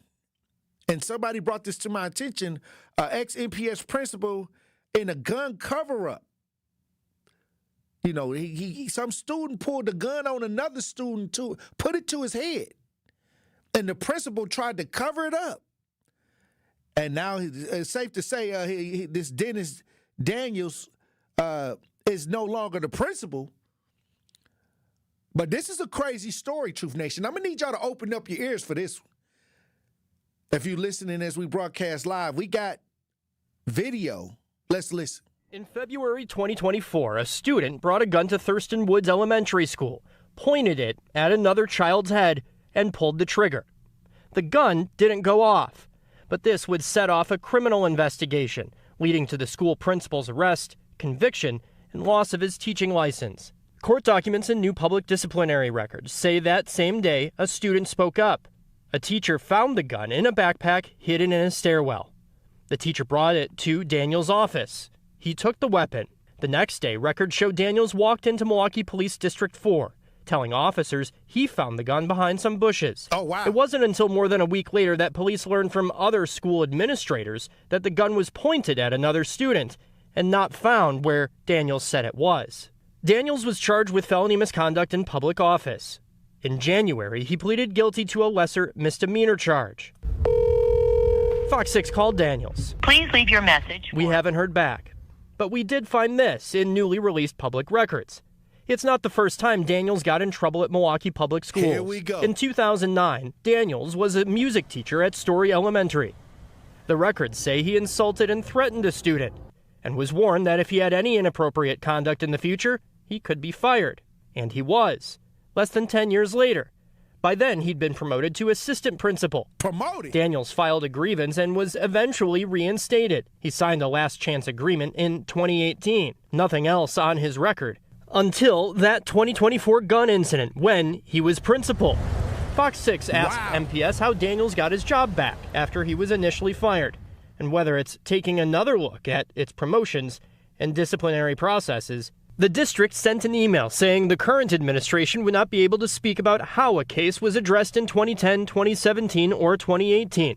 The district's practice is to call law enforcement whenever a weapon is found in and around our buildings. The district follows procedures in our code of conduct, and we take appropriate disciplinary action up to and including termination. Now, after Daniels pleaded... Oh, wow.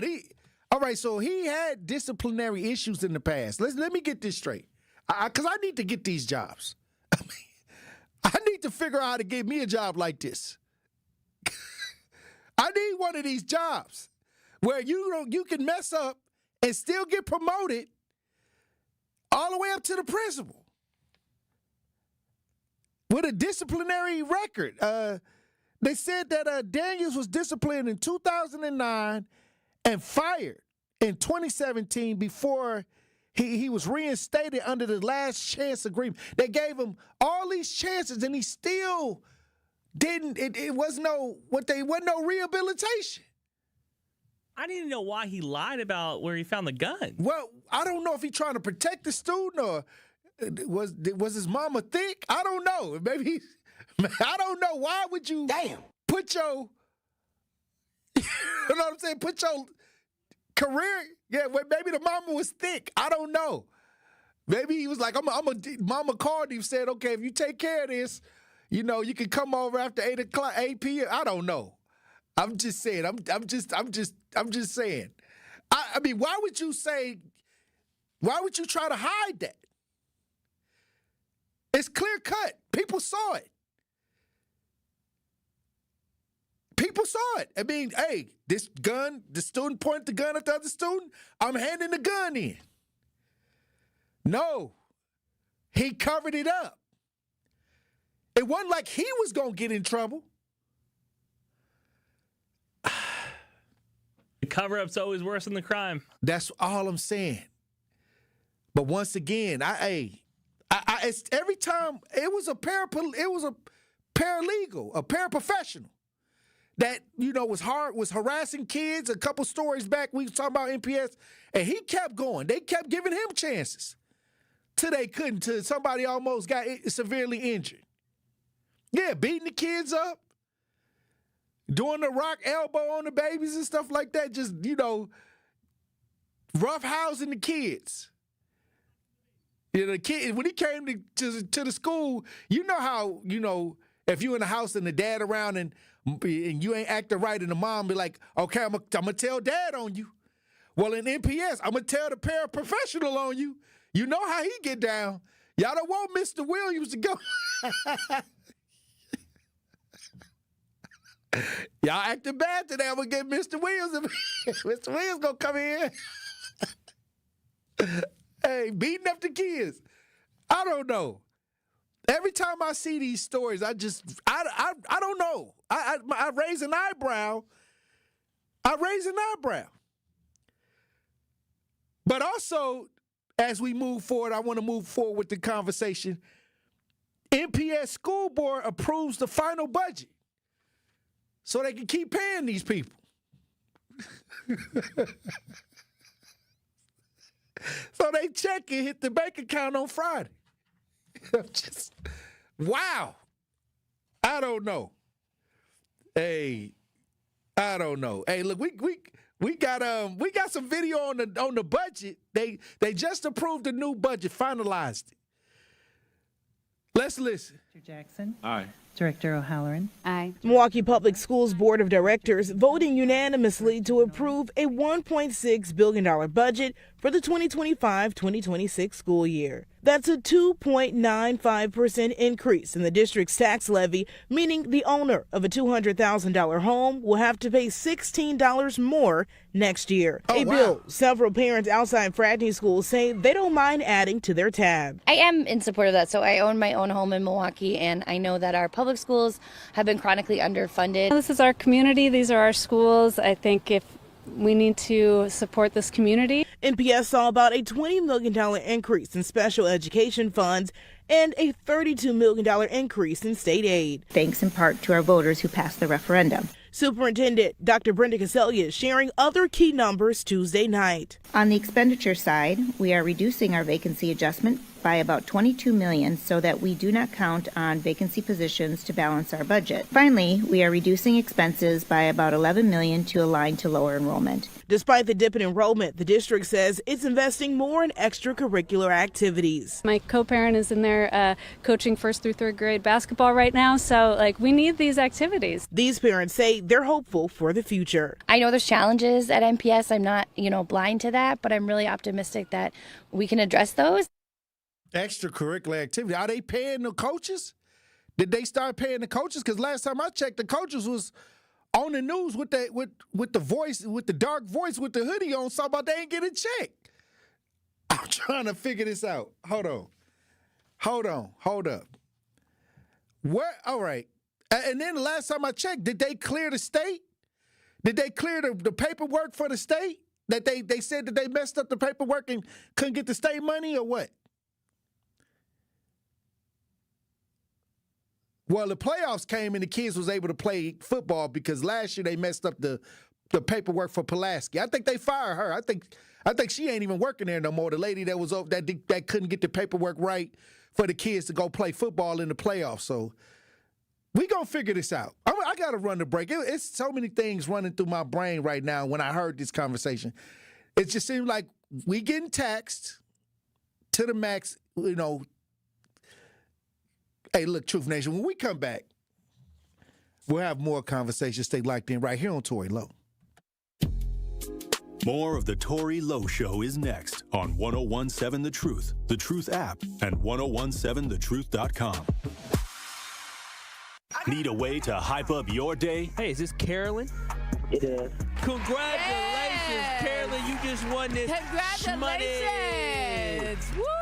God is good all the time. What would you do with $5,000? I'm going to buy my nieces some school clothes because my nephew just passed away. Oh. So I'm going to get them some clothes. Stay tuned into 1017 The Truth for your chance to be entered into the Gruber Law Office's 5K giveaway. For contest rules, visit 1017thetruth.com. It's 1017 The Truth. Dr. Ken Harris for Pella Windows and Doors of Wisconsin. Sometimes teams take a timeout to regroup and call the right play. When it comes to your home, Gina Della and her team at Pella Windows and Doors of Wisconsin always have the winning game plan. Check out the championship caliber play call this month. A whole house of beautiful, new, energy-efficient Pella windows for as low as $297 a month, and get this, 0% interest for up to 60 months. That's like running a drive that keeps moving the chains with no penalties and no interest. And I can tell you from my experience, Pella Windows actually stop the drafts. You'll stay comfortable no matter how cold it gets outside. Think about it. Energy savings, comfort, and a great monthly payment you can actually manage. That's why I trust Pella Windows and Doors of Wisconsin, and why this is the right time to make your move. Call today and schedule your free consultation at PellaWI.com. Certain restrictions apply. Ends 10/31 of 2025. At Milwaukee College Prep, we believe brilliance lives in every child. Here, students are challenged, supported, and celebrated every single day. With small class sizes, dedicated teachers, and a proven track record of academic excellence, MCP is helping Milwaukee kids reach their fullest potential. Enrollment is still open for grades K-3 through 8. Spaces are limited. Apply today. Give your child a school where they'll thrive. Visit mkeprep.com or call today. Milwaukee College Prep, brilliance lives here. Ready to buy your first house, move into your forever home, or simply refinance? At Associated Bank, they've got you. With the right lending plan and guidance, you can achieve your dreams. Your financial goals are much closer than you think, and Associated Bank is excited to help you reach them. Learn more at associatedbank.com/lending or ask a banker for details.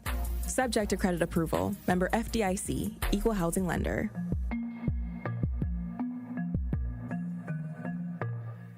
Hey Milwaukee, are you ready to make your neighborhood shine? Join 1MKE's Neighborhood Task Force, where neighbors come together to build stronger, more connected communities in Washington Park, Washington Heights, Clark Square, and Walker's Point. Come share a meal and share your ideas and share your voice. This is your chance to shape the future of your neighborhood. Don't miss out. RSVP today on Eventbrite. Search 1MKE Neighborhood Task Force and join the movement to make Milwaukee stronger together. 1MKE, one voice, one community, one future.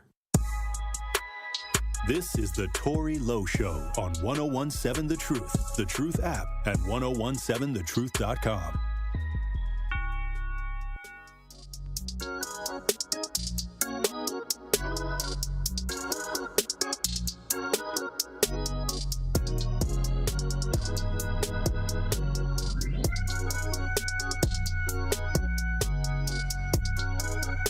.101.7 The Truth, Tory Lowe Show. It's a story that I want to cover about this Milwaukee store cashier that lost his life over an argument over a pizza.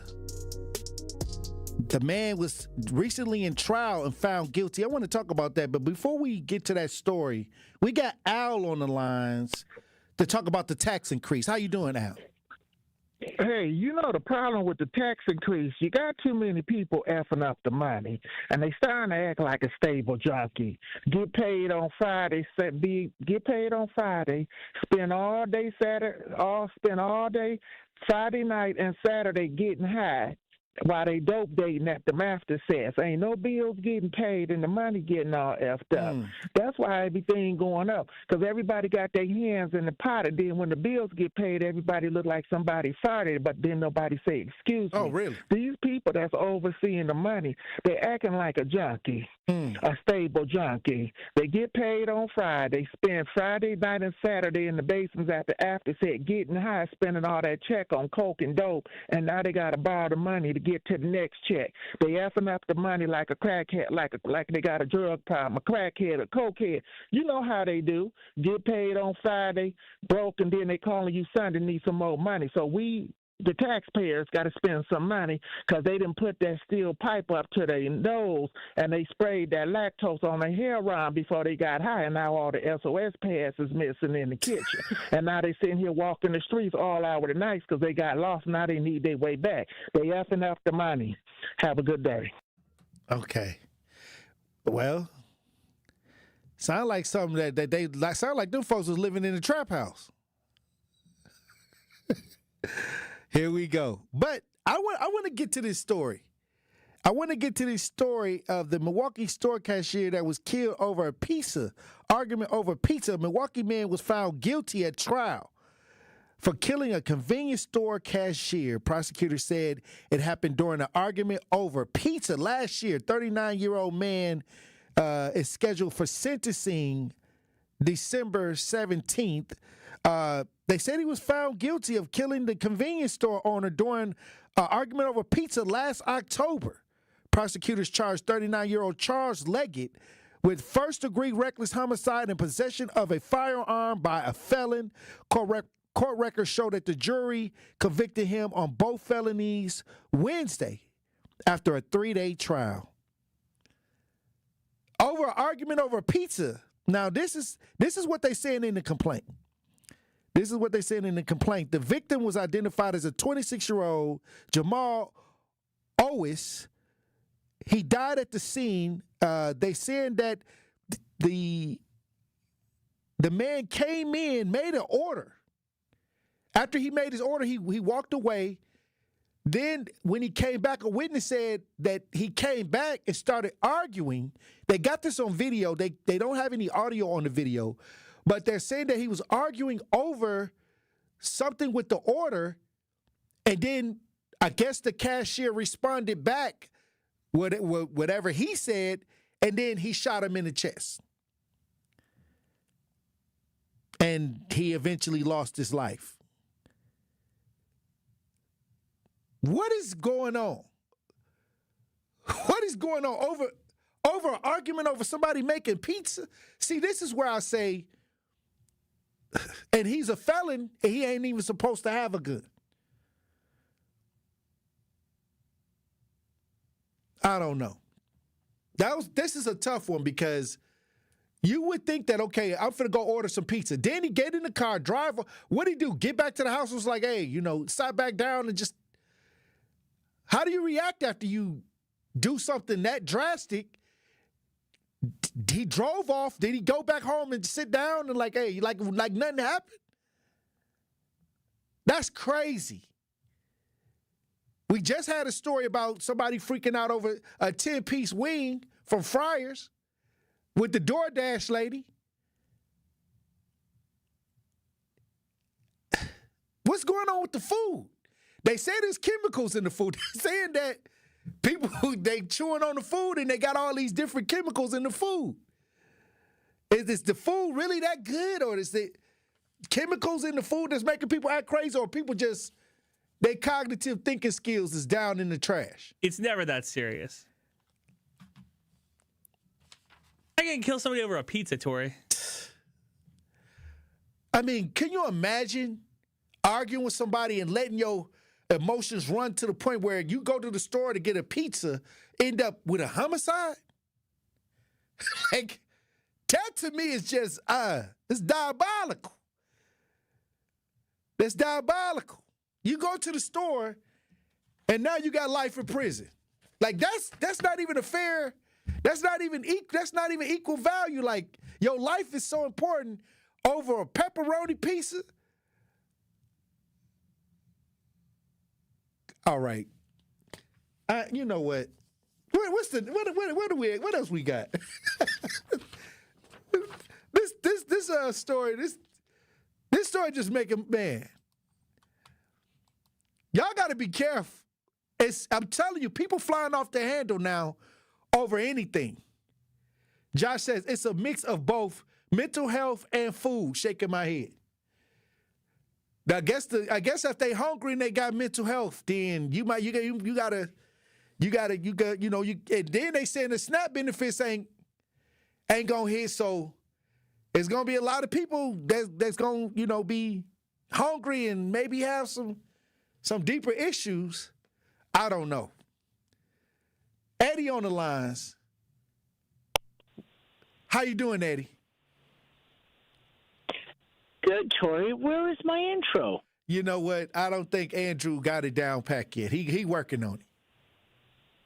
Okay. All right, because I think all you have to do is push a button, Tory, and it just does the rest. We're going to have to get DJ Brother Z. That's me pushing a button, Tory. Yeah, he said he's going to push the button and mute you. That's how you push the button. Yes, Tory Lowe. Tory, nobody likes to comment on Milwaukee's African-American culture more than I do. You might get your hand back on the button. I think I'm uniquely qualified as a house painter to qualify in this social situation. Well, why you got to sing it? Because I played stories of different races doing wild stuff, and you only seem to zero in on the things that go on the north side. You never talk about stuff that's going on with the people that look like you, Eddie. So a lot of people didn't picked up on that. Corey, if I gave you $1 for every white guy who is homicidally violent, or a nickel for every black guy in the city, according to the DOJ. Okay, now let me have to pull out the statistics on domestic terrorism. Yeah, please do. Please do. It's already there. You can go look at it. You didn't look at it. What are you saying? You're looking over it. Yeah. What's the stat? That white males are considered, a lot of them are domestic terrorists. Well, it's an absolute lie. All right, my grandfather, my two grandfathers. I'm just telling you what the DOJ said. Tory, I ain't make that up. My two grandfathers, when they were young men during World War II, were part of the war effort. There was a rumor going on. Imagine this. Imagine black American soldiers going into France after they freed France and basically freed Italy from the Nazis, and the French men went around saying that black American soldiers have tails like devils. Everybody bought it, and they did that. They did that to demonize the black men. Right. They're demonizing white guys, Tory. I know it, Tory. I'm a white guy, and I got to go through it every day, all the time. I'm a victim, Tory. I'm a victim as a straight, white, heterosexual, conservative Republican. I think you like to call in. Maybe you have an agenda where you want to cause chaos or something. Could have done stand-up in Los Angeles, Tory. They wanted me bad. I mean, Merv Griffin, too, okay? Not just no names. Sorry, I got to go now. I got to get back to this house. I've been screwing around all day, so I'll let you go. Bye. All right, Eddie. Somebody pray for Eddie.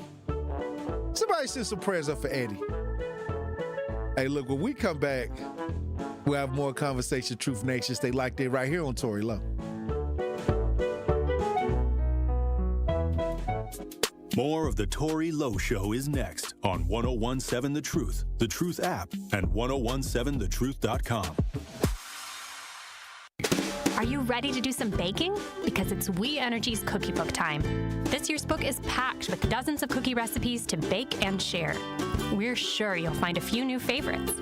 Pick up your copy of this holiday tradition from We Energies at one of our drive-through distribution events. Go to WeEnergies.com to find an event near you.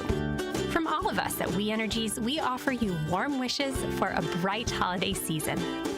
We Energies. Energy you can depend on. The American Cancer Society is launching Voices of Black Women, the largest ever study focused on Black women's health. This groundbreaking initiative is aimed at understanding health conditions like cancer so we can learn how to improve overall health among Black women. If you're a Black woman between 25 and 55 with no history of cancer, you can join by completing an online survey and short follow-ups twice a year. Your voice matters, because together we can uncover the root causes of cancer disparities and build a healthier future for generations to come. Learn more and enroll today at voices.cancer.org. So you telling me that you can make lobster tail and crab legs? It will still taste like a lobster tail and crab legs, but they vegan? Let me tell you, and my customers can testify to this. I can make vegan chitlins. Now, come on. No. I don't know what chitlins taste like because it's been about 40 years since I had them. I love them. But you can do that. My best customers for my vegan chitlins are those people who still eat meat. Download the new 1017 The Truth app now. Milwaukee Black Talk. 1017 The Truth. Come in with straight truth. Even the police department arguing over their little 12% that they want, and it's a shortage. Okay, I think at some point the people got to start using common sense. It ain't nothing personal. It's something that's community. That's it. And a lot of people try to deflect and make it personal. That's how you know they ain't doing nothing, because they try to make it personal. But really, it's about the conditions of the neighborhood, the conditions of the residents, the safety quality, the public safety ideas. Are we getting that? Are we using the taxpayers' dollars the best way we can to make a difference, to become a resource for everybody in the family to thrive? Is that happening? Yes or no? And if it's not, then you switch the coach. You get a different philosophy on the people. That's it. When times are tough, you need people to roll up their sleeves and get to work. When everything is working well, you sit back and you let it coast. You can't coast and things are bad. Tune in to all your favorite 1017 The Truth shows all day, every day by downloading the Truth app. Milwaukee Black Talk. I'm going to say something. I'm a conservative, as you know. I might not agree with you all the time, but even when I don't agree with you, you crack me up. And the other guy, he just pretends conservative all day. And you do make me think. But when you do better than anyone, you think on your feet. Now that was a compliment coming from somebody who is as Trump-loving as he is, that can appreciate what we do here. Listen to The Truth with Sherwin Hughes, weekdays from 9 a.m. to 12 p.m. This is the Bloomberg Black Business Beat, brought to you by FidelityWealthManagement.com. Since taking over the newly merged film and TV behemoth Paramount Skydance, CEO David Ellison has made no secret that he's interested in growing the business with big-time media deals and recently has his eyes set on WB Discovery. Ariel Investments founder and chairman John Rogers is no stranger to investing in the entertainment space, and he says a deal to buy WB Discovery makes a lot of sense for someone in Ellison's position. There's huge synergies, huge cost cuts that are available. You have two major studios. Maybe you could sell one of the studios and studio lot and all the real estate value that's there, but also just, again, extraordinary amount of synergies that are there, extraordinary amount of cost cutting that's there, and we put it all together. I think there's this real potential of a merger like that would happen. Ariel Investments is one of the largest black-owned investment firms. I'm Bloomberg's Justin Milliner on the Black Business Beat.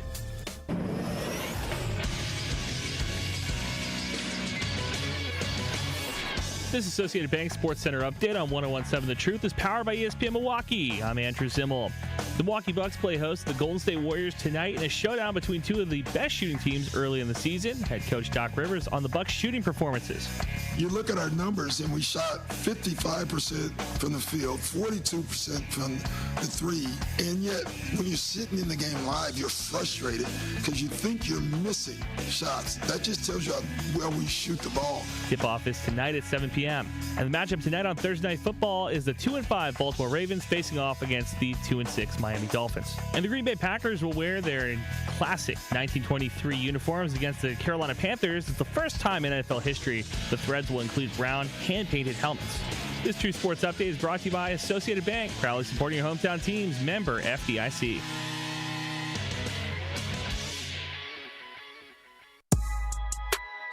This is the Tory Lowe Show on 1017 The Truth app at 1017thetruth.com.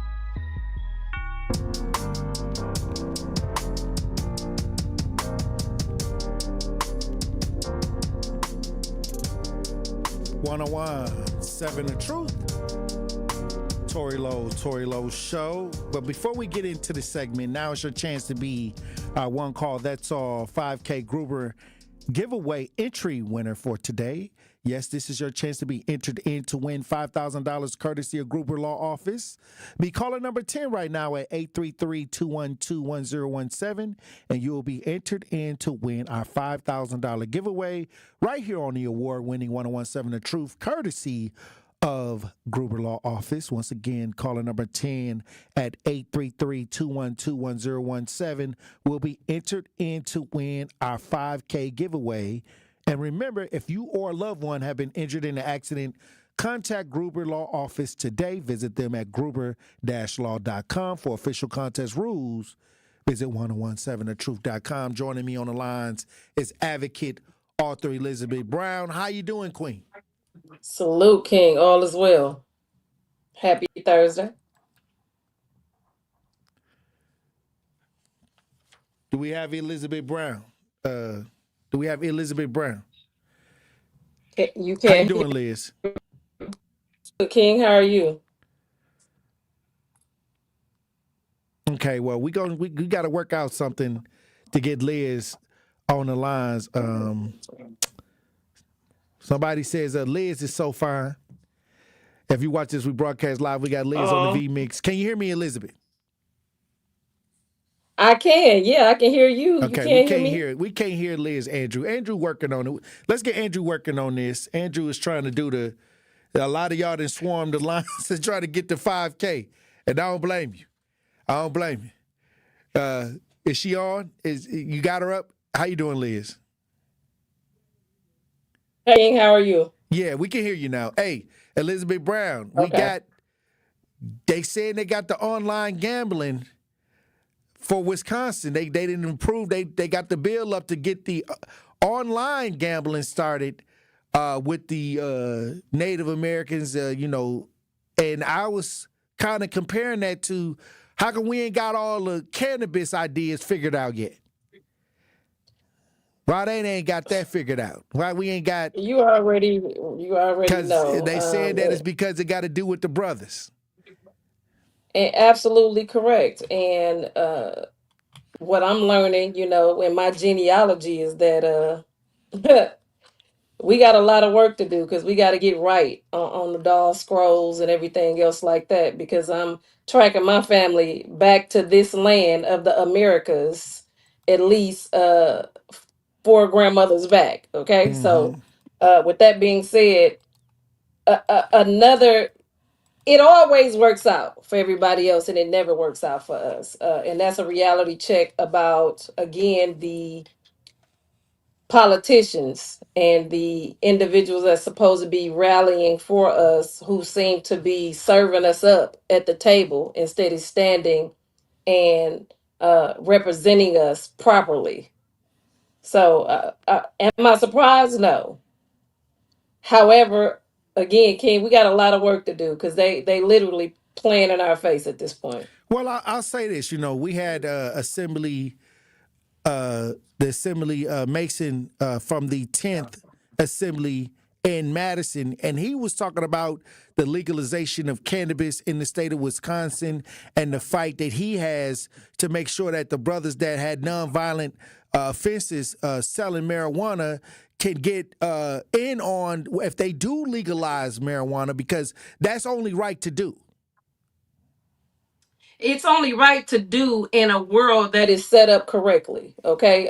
We're getting so much pushback because Wisconsin alone makes so much money off of them non-offenses, having marijuana, having them locked up. And we're not even talking about not just their regular time, but the supervision and what money that generates when we're talking about locking up the people in the poorest communities who don't have access to certain things, and then they get kickbacks for how many beds that they have, on top of these individuals who are already coming from a poor community. We've talked about this on your show as well, how much it costs for them to call their loved ones being incarcerated, how much the loved ones have to pay for them to have the iPads and so on and so forth. So again, I can see why they're not trying to move, because Wisconsin make plenty money off of the nonviolent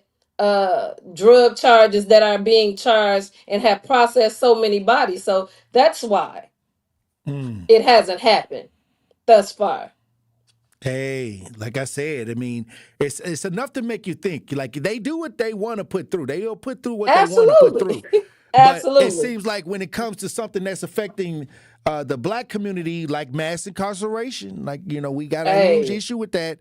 And a lot of it is nonviolent drug offenses. So when you talk about making money off cannabis, the weed, then they would have to rectify a lot of pardons, and that would have to come into play as well, because you can't make money off of something that you threw somebody in the trash with.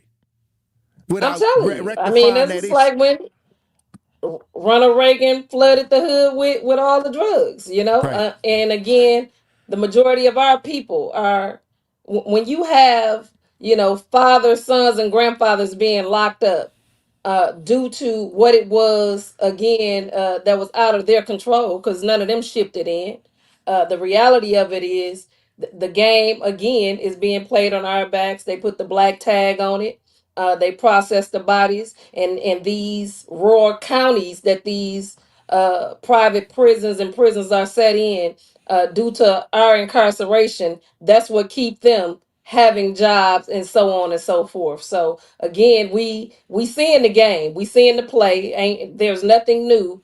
The reality is we have to now get people who gonna be boots on the ground, who gonna fight for us, like the individuals that have lobbied and fought for the online gambling, as if we not dealing with enough addictions already. Well, they got the online gambling, but they trying to close the detox center, which is people facing That addictions part. as well. So, hey, That part. we just had a talk with the people from the detox center come on the show, and they feel like, hey, they can't even get any resources. But I guess it depends on what area you talking about. Absolutely. It depends on what You area you're already talking know. about, because it is slow motion on this side of the fence. It's always slow motion or no motion. And that's, again, due to the individuals that we have that's supposed to be representing us. We can tell that they ain't doing nothing. They, you know, playing along to get along and selling us up the river. Also, they say new Milwaukee towing rule cracking down on unpaid parking tickets starting November 1st. If you got more than 5 unpaid parking tickets, you got that's 60 days overdue. You might wake up in the morning and your truck gone. Absolutely. And again, make sure you go on the City Hall website and put in your plate number. Because what I'm finding is I received a lot of tickets and had a parking permit.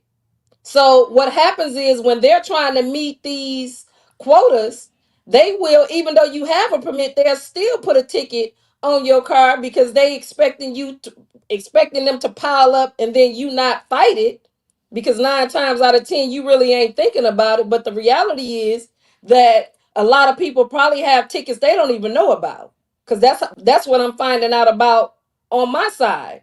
But I have the proof that I had a parking permit, so they're gonna have to run it back. But at the same time, that mean me missing work, having to jump through all these loops to get these people to match these the receipts that I had parking permit, and that they gave me a ticket just to give me a ticket, because a lot of times we don't fight a lot of those things. But again, I would make sure by going on, putting in your plate number and making sure they don't have no tickets on you, especially if you know that you have a parking permit and that you haven't made any violations. So make sure you checking yourself, because too, they'll pile them up on you, because you know around tax time, they just normally take it out of your taxes. When you file for your taxes, if you have any outstanding tickets or whatever, they'll automatically snatch that. And again, at that point, you really like, oh well. But if you can avoid it, I would say, you know, do your due diligence and go up on that site and put your license plate in there to find out if they have tickets on you so you can fight that Right. ahead of this towing thing. Hey, they got a ticket with your name on it for 2026 is in the budget. I'm telling you, absolutely. Several, to be exact. So they're going to make sure you fighting that ticket so you don't get towed. Hey, look, when we come back, Elizabeth Brown, I want to get your final thoughts on the show today. Truth Nation. Stay locked in right here on Tory Lowe. You are listening to the Tory Lowe Show on 101.7 The Truth app, and 101.7thetruth.com. From the biggest stars to the greatest moments, Behind the Bucks is Bucks history like you've never heard it before. It's all on Behind the Bucks on the Bucks Plus audio network. Behind the Bucks is presented by Gallagher, your trusted insurance broker and HR and benefits consultant. Available now on bucks.com/plus, the Bucks app, the new ESPN Wisconsin app, and wherever you get podcasts. It's 101.7 The Truth. Dr. Ken Harris for Pella Windows and Doors of Wisconsin. Sometimes teams take a timeout to regroup and call the right play. When it comes to your home, Gina Della and her team at Pella Windows and Doors of Wisconsin always have the winning game plan. Check out the championship caliber play call this month. A whole house of beautiful, new, energy-efficient Pella windows for as low as $297 a month, and get this, 0% interest for up to 60 months. That's like running a drive that keeps moving the chains with no penalties and no interest. And I can tell you from my experience, Pella windows actually stop the drafts. You'll stay comfortable no matter how cold it gets outside. Think about it. Energy savings, comfort, and a great monthly payment you can actually manage. That's why I trust Pella Windows and Doors of Wisconsin, and why this is the right time to make your move. Call today and schedule your free consultation at PellaWI.com. Certain restrictions apply. Ends 10/31 of 2025. Hey Milwaukee, are you ready to make your neighborhood shine? Join 1MKE's Neighborhood Task Force, where neighbors come together to build stronger, more connected communities in Washington Park, Washington Heights, Clark Square, and Walker's Point. Come share a meal and share your ideas and share your voice. This is your chance to shape the future of your neighborhood. Don't miss out. RSVP today on Eventbrite. Search 1MKE Neighborhood Task Force and join the movement to make Milwaukee stronger together. 1MKE, one voice, one community, one future.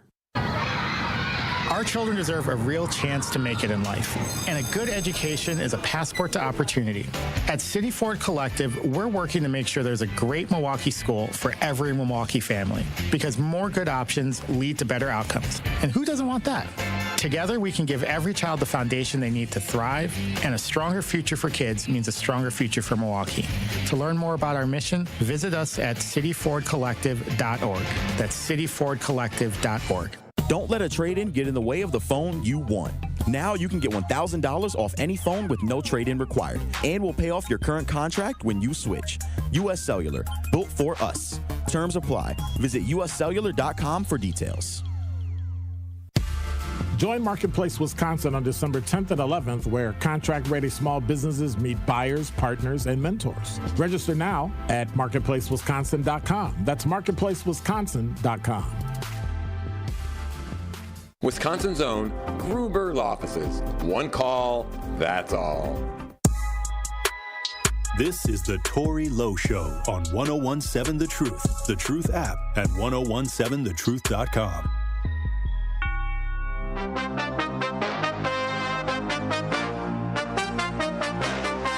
Salute to Nicholas Roberts. You'll be entered in to win our Gruber Law Office 5K giveaway. For official contest rules, head to 1017thetruth.com. Also, Milwaukee, we've been entering in true fans into the Gruber Law Office 5K giveaway for the last 3 months.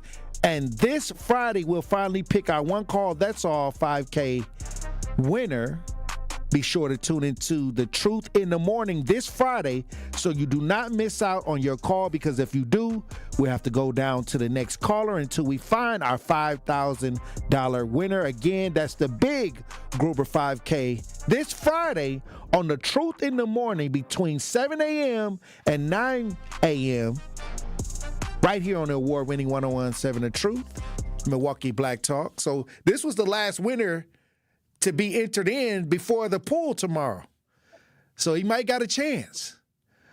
All right, Elizabeth Brown. Hey, it's been a long show today on this Thursday. We had to cover a lot on this show. Also, I wanted to ask you your opinion on the Milwaukee School Board approving the $1.6 billion budget, homeowners to see a little tax bump. You already know I'm mad. Okay. And again, just on the strength of, I didn't agree to the last time we got bamboozled and hoodwinked. That was a strong arm robbery. And I still feel like that a audit need to be called and some people need to be arrested because the paperwork wasn't right. That mean that contract was null and void, but we got stuck with it anyway. This time, it's just crazy to me how they continue to violate the taxpayers. On top of the fact that the main thing that they were talking about was, well, nobody lost their job. At the end of the day, our kids still are lacking test scores. I mean, you name it. Money is not changing NPS and what it's doing with our children. We just did the auction with, Donald Driver, who also, put money in certain schools in the NPS. Again, we're throwing money all the way across the board as taxpayers. And we have nothing to show for it. It's just like you've been playing 3-card Molly and you wind up losing every time.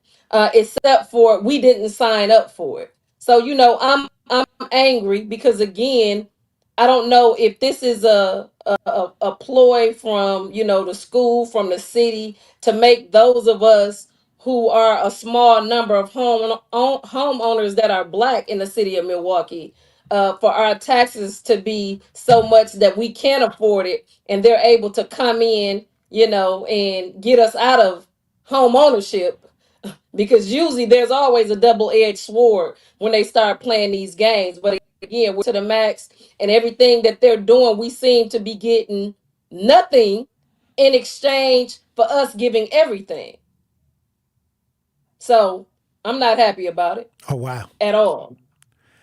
Well, hey, like I said, here we go. And a lot of times when we talk about referendums and how they set it up, that they're helping the kids, and then you find out a lot of money is going to raises and pensions. Themselves. So they're helping themselves. If they on don't top leave, of the fact, if they would have came out and said, "Hey, this was going to pensions and the raises," it would be a different conversation. But they come out with the leading that the kids need to help, our children, and then on the back end it goes into the pension and raises. Just the same thing what happened with the city. It was everything other than the pensions, and then that's where the most money, most of our taxes went.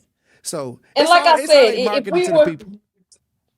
if we was getting something, I wouldn't have a problem with that. Our children, again, the lunches that they receive, trash. We done been to the school over the last 5 years that we've been on the Tory Lowe show. We done had parents come in and say, we done had the kids say that the meals that they receive is trash. We know that a lot of the schools still got the lead water pumping through the bubblers where we had to provide bottled water. We done had issues where the coaches wasn't getting paid, the referees wasn't getting paid. I mean, the malice, the malfeasance that is NPS. Again, when we think about all of this money that we're putting forth, when we're paying the superintendent, the money that she's receiving is outrageous. It's absolutely ridiculous. If you really truly care about the kids, revitalize what she's getting paid. Revitalize what the administrative people are being paid, because it's a system. In a failing system, nobody should be getting top dollar. I'm sorry. Well, Liz, like I said, here we go. This is one of the conversations where, it's a lot of people on both sides. But when we talk about the children on the north side of Milwaukee that are suffering the most with the worst test scores, and then you got a E-Boogie in the chat saying whose fault is it that the kids aren't learning? I say it's the whole system, the way they got it designed. for them to not actually be in a situation where they're competitive with their counterparts. And we've seen it during COVID. We've seen it when they shut down the North Side, where a lot of those children weren't able to do what their counterparts were able to do. And that was a clear-cut understanding that what's going on outside of what's going on in the public schools and what's going on in the outskirts is not the same.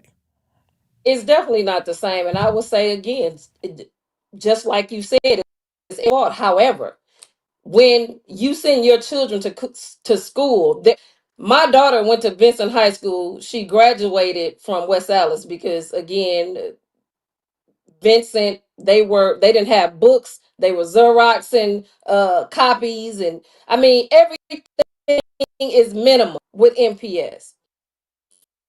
With MPS, there's 85-degree day that the kids have to stay at home, okay? Because there's no reason these children should have to not drink water because the bubbler is still pumping lead water through the pipes, okay? The malfeasance that has taken place, the neglect that has taken place upon these systems. We're talking about empty MPS school buildings that we're still paying on, just like the HOP. On top of the fact that the administration, people who already got their education, getting paid top dollar while our kids can't read. Again, we have to make sure that everybody around the table is taking accountability, because one thing for sure and two for certain, even if the parents ain't teaching their kids at home, they paying for their kids to be taught at school. Here we go. Well, like I said, when it comes to what's going on in the North Side, it's lack of empathy, finger pointing around the board. But then when it gets outside of the North Side, then it's solution driven. What can we do to improve? Come on. And so when we talk about what can we do to improve, many times if we had improved, a lot of people will go bankrupt because they need us to be dysfunctional to operate. Point blank and period. And that's the truth. Our brokenness feeds everybody. All these surrounding communities, again, when David Crowley and Cavalier Johnson, what you talking about, when they took our civic engagement about what they was going to do with our taxes, when you look at how much of a kickback that Brookfield receives, all of these little counties, how much money they receive on us paying more to pay pensions. We're not getting anything. The streets are still raggedy. I mean, when we think about the resources that we have as a people being taxed the most, from car insurance, house insurance, life insurance, property tax. I mean, when you name it, just because of the area that we live in, we get taxed 2 times more than anybody else. And they know we have the least. Hey. I stated those numbers yesterday. How many people in the city of Milwaukee is living below the poverty line? Well, So, I'll tell you this. hey. Ain't nobody got a problem when we speak out for everybody else. But then Come when you on. speak out for yourself, that's when you got the problem. Come on. And every time we ask Well, for I things want the problem, 'cause- every time we want things to be done, then it's a problem. But we step in Absolutely. for everybody else, and they give us cheers, and they want you to stand there and give a big, powerful Martin Luther King speech for everybody else to get benefits. But when you talk about specifically things that we need in the community, that's when you get the pushback. That's when you get people to tell you to shut up and sit down, and that's trash. And that time is over. Those days is done. It's a wrap. All facts, King. Because we going to stand down on it every time. It's up. All 2026 and beyond. So let's get it, King. All right. Well, I appreciate you for being on the front lines as usual. We got a lot of work to do. And make sure you got your parking tickets paid because, they out here. They out here with them tickets. Hey, I'm now. working, King. I'm working. All right, Queen. I'll talk to you soon. All right. All right, everybody in the chat. Salute for having a powerful chat today. Amazing chat. Hey, look, if y'all not in the chat, y'all missing out. And salute to everybody that's joining the show out there in Radio Land. I'm gonna need y'all to be safe. Keep your head on the swivel. Green don't always mean go. Look both ways before you cross the streets. And I love you. We got the legendary Homer Blow up next, filling in for Dr. Ken. Be safe. One in the air for the people ain't here. Two in the air for the father that's there. Three in the air for the kids in the ghetto. Hey, Truth Nation, it's Rhea Riley, and I'm here with Ashley Lucas from Associated Bank, and this is a Business Spotlight. So how can a business navigate seasonality? Well, I'm sure we can both agree there are a lot of seasonal businesses here in Wisconsin. So this is a really common thing a lot of our local business owners need to think about. Think about a retail store. They're purchasing